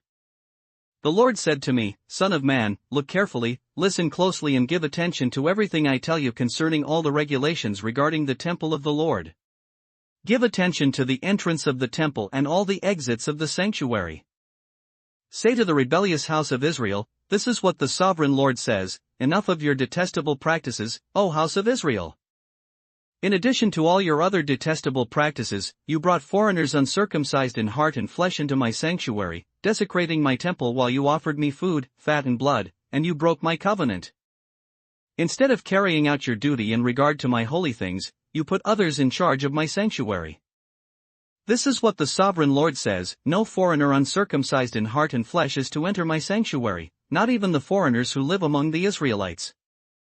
The Levites who went far from me when Israel went astray and who wandered from me after their idols must bear the consequences of their sin. They may serve in my sanctuary, having charge of the gates of the temple and serving in it. They may slaughter the burnt offerings and sacrifices for the people and stand before the people and serve them. But because they served them in the presence of their idols and made the house of Israel fall into sin, therefore I have sworn with uplifted hand that they must bear the consequences of their sin, declares the sovereign Lord. They are not to come near to serve me as priests or come near any of my holy things or my most holy offerings. They must bear the shame of their detestable practices. Yet I will put them in charge of the duties of the temple and all the work that is to be done in it. But the priests, who are Levites and descendants of Zadok and who faithfully carried out the duties of my sanctuary when the Israelites went astray from me, are to come near to minister before me. They are to stand before me to offer sacrifices of fat and blood, declares the sovereign Lord. They alone are to enter my sanctuary, they alone are to come near my table to minister before me and perform my service. When they enter the gates of the inner court, they are to wear linen clothes. They must not wear any woolen garment while ministering at the gates of the inner court or inside the temple. They are to wear linen turbans on their heads and linen undergarments round their waists. They must not wear anything that makes them perspire. When they go out into the outer court where the people are, they are to take off the clothes they have been ministering in and leave them in the sacred rooms, and put on other clothes, so that they do not consecrate the people by means of their garments. They must not shave their heads or let their hair grow long, but they are to keep the hair of their heads trimmed. No priest is to drink wine when he enters the inner court. They must not marry widows or divorced women. They may marry only virgins of Israelite descent or widows of priests. They are to teach my people the difference between the holy and the common and show them how to distinguish between the unclean and the clean. In any dispute, the priests are to serve as judges and decide it according to my ordinances. They are to keep my laws and my decrees for all my appointed feasts, and they are to keep my Sabbaths holy. A priest must not defile himself by going near a dead person. However, if the dead person was his father or mother, son or daughter, brother or unmarried sister, then he may defile himself. After he is cleansed, he must wait 7 days. On the day he goes into the inner court of the sanctuary to minister in the sanctuary, he is to offer a sin offering for himself, declares the sovereign Lord. I am to be the only inheritance the priests have. You are to give them no possession in Israel. I will be their possession. They will eat the grain offerings, the sin offerings and the guilt offerings, and everything in Israel devoted to the Lord will belong to them. The best of all the firstfruits and of all your special gifts will belong to the priests. You are to give them the first portion of your ground meal so that a blessing may rest on your household. The priests must not eat anything, bird or animal, found dead or torn by wild animals. Ezekiel 45. When you allot the land as an inheritance, you are to present to the Lord a portion of the land as a sacred district, 25,000 cubits long and 20,000 cubits wide. The entire area will be holy. Of this, a section 500 cubits square is to be for the sanctuary, with 50 cubits around it for open land. In the sacred district, measure off a section 25,000 cubits long and 10,000 cubits wide. In it will be the sanctuary, the most holy place. It will be the sacred portion of the land for the priests, who minister in the sanctuary and who draw near to minister before the Lord. It will be a place for their houses as well as a holy place for the sanctuary. An area 25,000 cubits long and 10,000 cubits wide will belong to the Levites, who serve in the temple, as their possession for towns to live in. You are to give the city as its property an area 5,000 cubits wide and 25,000 cubits long, adjoining the sacred portion. It will belong to the whole house of Israel. The prince will have the land bordering each side of the area formed by the sacred district and the property of the city. It will extend westward from the west side and eastward from the east side, running lengthwise from the western to the eastern border parallel to one of the tribal portions. This land will be his possession in Israel. And my princes will no longer oppress my people but will allow the house of Israel to possess the land according to their tribes. This is what the sovereign Lord says: You have gone far enough, O princes of Israel. Give up your violence and oppression and do what is just and right. Stop dispossessing my people, declares the sovereign Lord. You are to use accurate scales, an accurate ephah and an accurate bath. The ephah and the bath are to be the same size, the bath containing 1/10 of a homer and the ephah 1/10 of a homer. The homer is to be the standard measure for both. The shekel is to consist of 20 gerahs. 20 shekels plus 25 shekels plus 15 shekels equal 1 mina. This is the special gift you are to offer, 1/6 of an ephah from each homer of wheat and 1/6 of an ephah from each homer of barley. The prescribed portion of oil, measured by the bath, is 1/10 of a bath from each seor, which consists of 10 baths or 1 homer, for 10 baths are equivalent to a homer. Also 1 sheep is to be taken from every flock of 200 from the well-watered pastures of Israel. These will be used for the grain offerings, burnt offerings, and fellowship offerings to make atonement for the people, declares the sovereign Lord. All the people of the land will participate in this special gift for the use of the prince in Israel. It will be the duty of the prince to provide the burnt offerings, grain offerings, and drink offerings at the festivals, the new moons and the Sabbaths at all the appointed feasts of the house of Israel. He will provide the sin offerings, grain offerings, burnt offerings, and fellowship offerings to make atonement for the house of Israel. This is what the sovereign Lord says: In the first month on the first day you are to take a young bull without defect and purify the sanctuary. The priest is to take some of the blood of the sin offering and put it on the doorposts of the temple, on the 4 corners of the upper ledge of the altar and on the gateposts of the inner court. You are to do the same on the 7th day of the month for anyone who sins unintentionally or through ignorance, so you are to make atonement for the temple. In the first month on the 14th day you are to observe the Passover, a feast lasting 7 days, during which you shall eat bread made without yeast. On that day the prince is to provide a bull as a sin offering for himself and for all the people of the land. Every day during the 7 days of the feast he is to provide 7 bulls and 7 rams without defect as a burnt offering to the Lord, and a male goat for a sin offering. He is to provide as a grain offering an ephah for each bull and an ephah for each ram, along with a hin of oil for each ephah. During the 7 days of the feast, which begins in the 7th month on the 15th day, he is to make the same provision for sin offerings, burnt offerings, grain offerings, and oil. Ezekiel 46. This is what the sovereign Lord says: The gate of the inner court facing east is to be shut on the 6 working days, but on the Sabbath day and on the day of the new moon it is to be opened. The prince is to enter from the outside through the portico of the gateway and stand by the gatepost. The priests are to sacrifice his burnt offering and his fellowship offerings. He is to worship at the threshold of the gateway and then go out, but the gate will not be shut until evening. On the Sabbaths and new moons the people of the land are to worship in the presence of the Lord at the entrance to that gateway. The burnt offering the prince brings to the Lord on the Sabbath day is to be 6 male lambs and a ram, all without defect. The grain offering given with the ram is to be an ephah, and the grain offering with the lambs is to be as much as he pleases, along with a hin of oil for each ephah. On the day of the new moon he is to offer a young bull, 6 lambs and a ram, all without defect.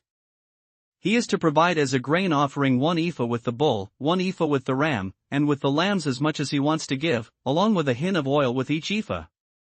When the prince enters, he is to go in through the portico of the gateway, and he is to come out the same way.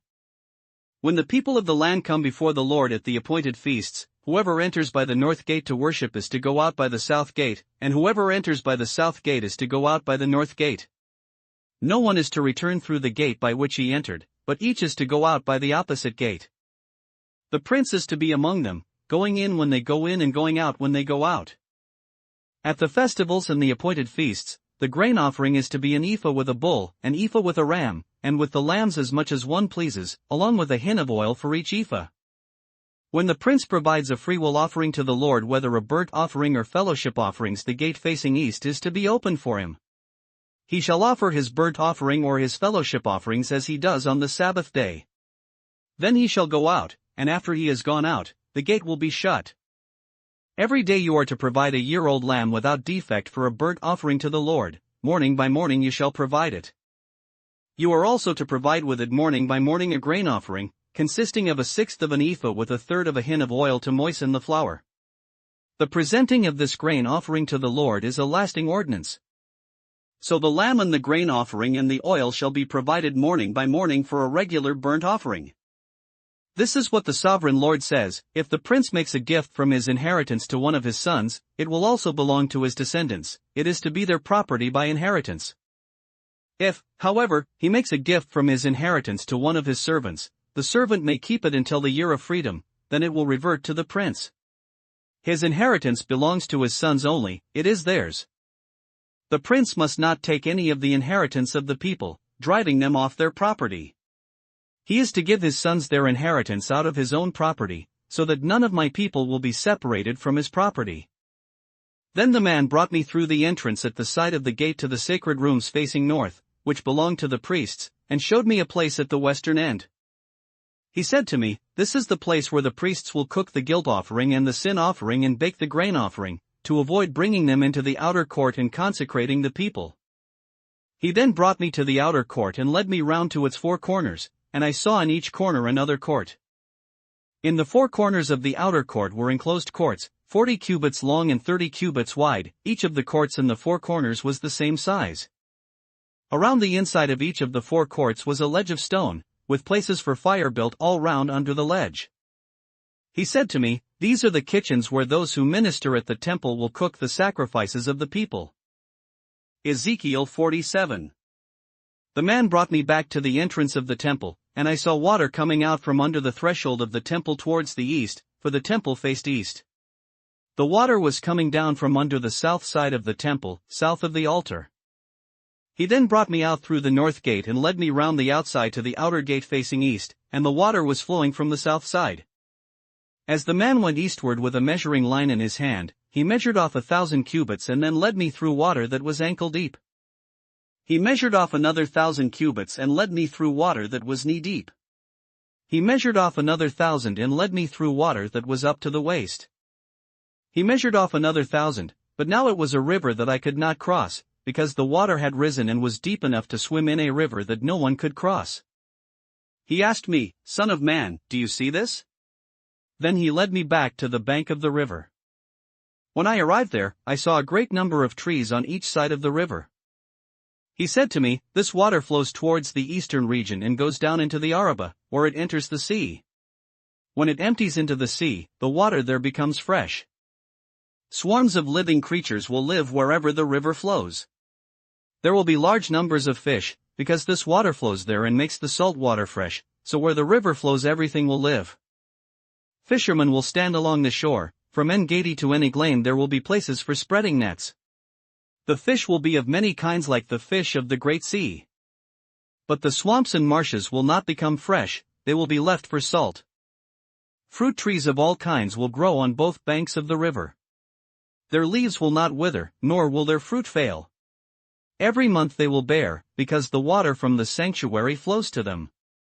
Their fruit will serve for food and their leaves for healing.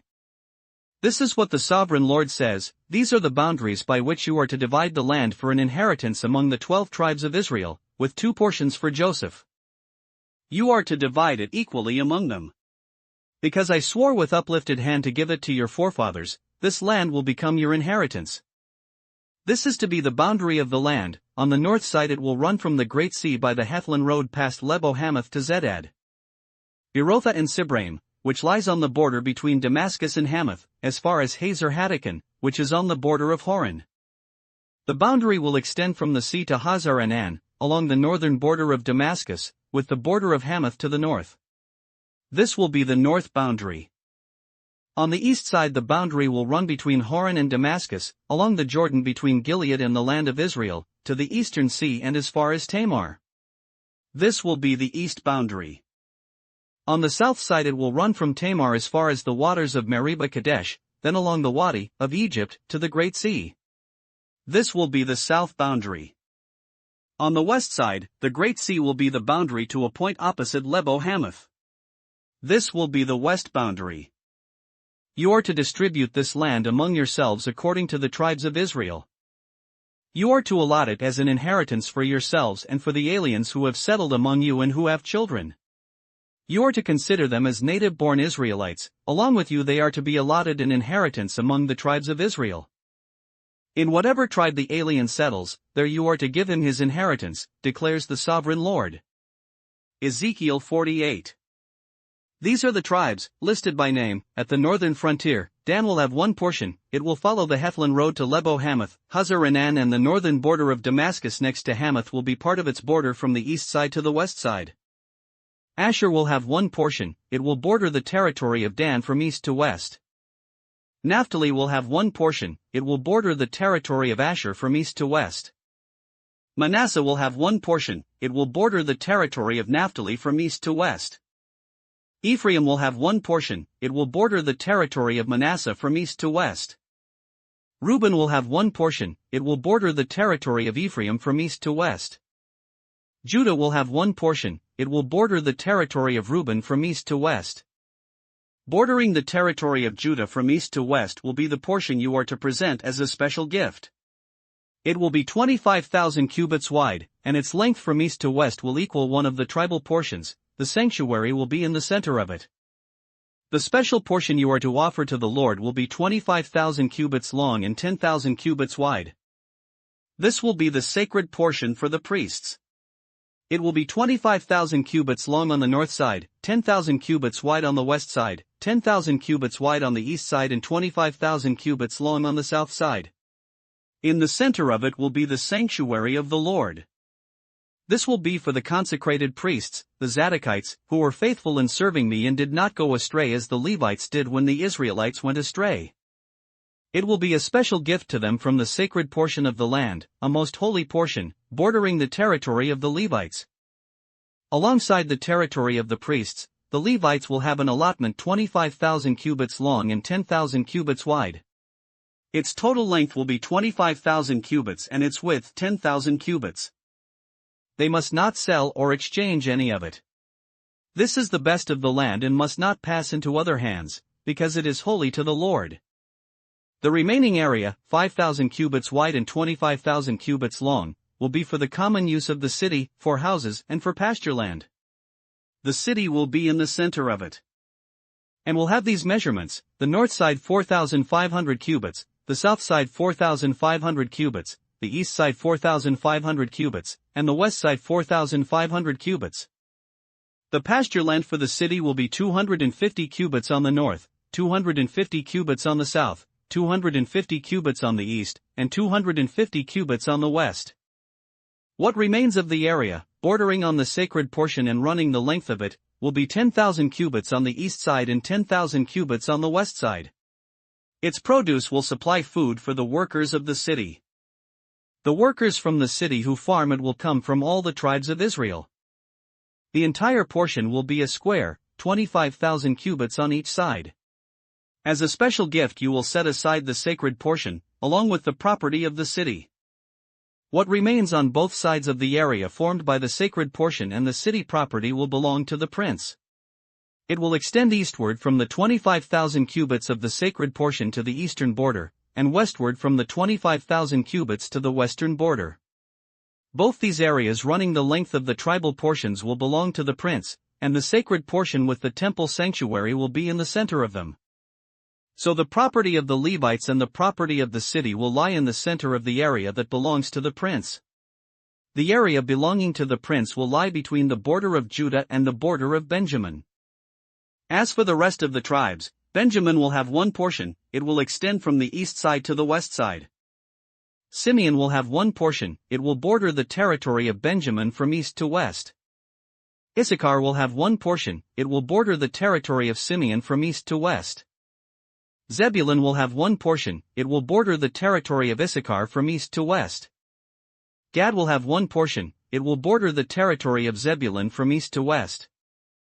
The southern boundary of Gad will run south from Tamar to the waters of Meribah Kadesh, then along the Wadi of Egypt to the Great Sea. This is the land you are to allot as an inheritance to the tribes of Israel, and these will be their portions, declares the sovereign Lord. These will be the exits of the city, beginning on the north side, which is 4,500 cubits long. The gates of the city will be named after the tribes of Israel. The three gates on the north side will be the gate of Reuben, the gate of Judah and the gate of Levi. On the east side, which is 4,500 cubits long, will be three gates, the gate of Joseph, the gate of Benjamin and the gate of Dan. On the south side, which measures 4,500 cubits, will be three gates, the gate of Simeon, the gate of Issachar and the gate of Zebulun. On the west side, which is 4,500 cubits long, will be three gates, the gate of Gad, the gate of Asher and the gate of Naphtali. The distance all around will be 18,000 cubits. And the name of the city from that time on will be, "The Lord is there."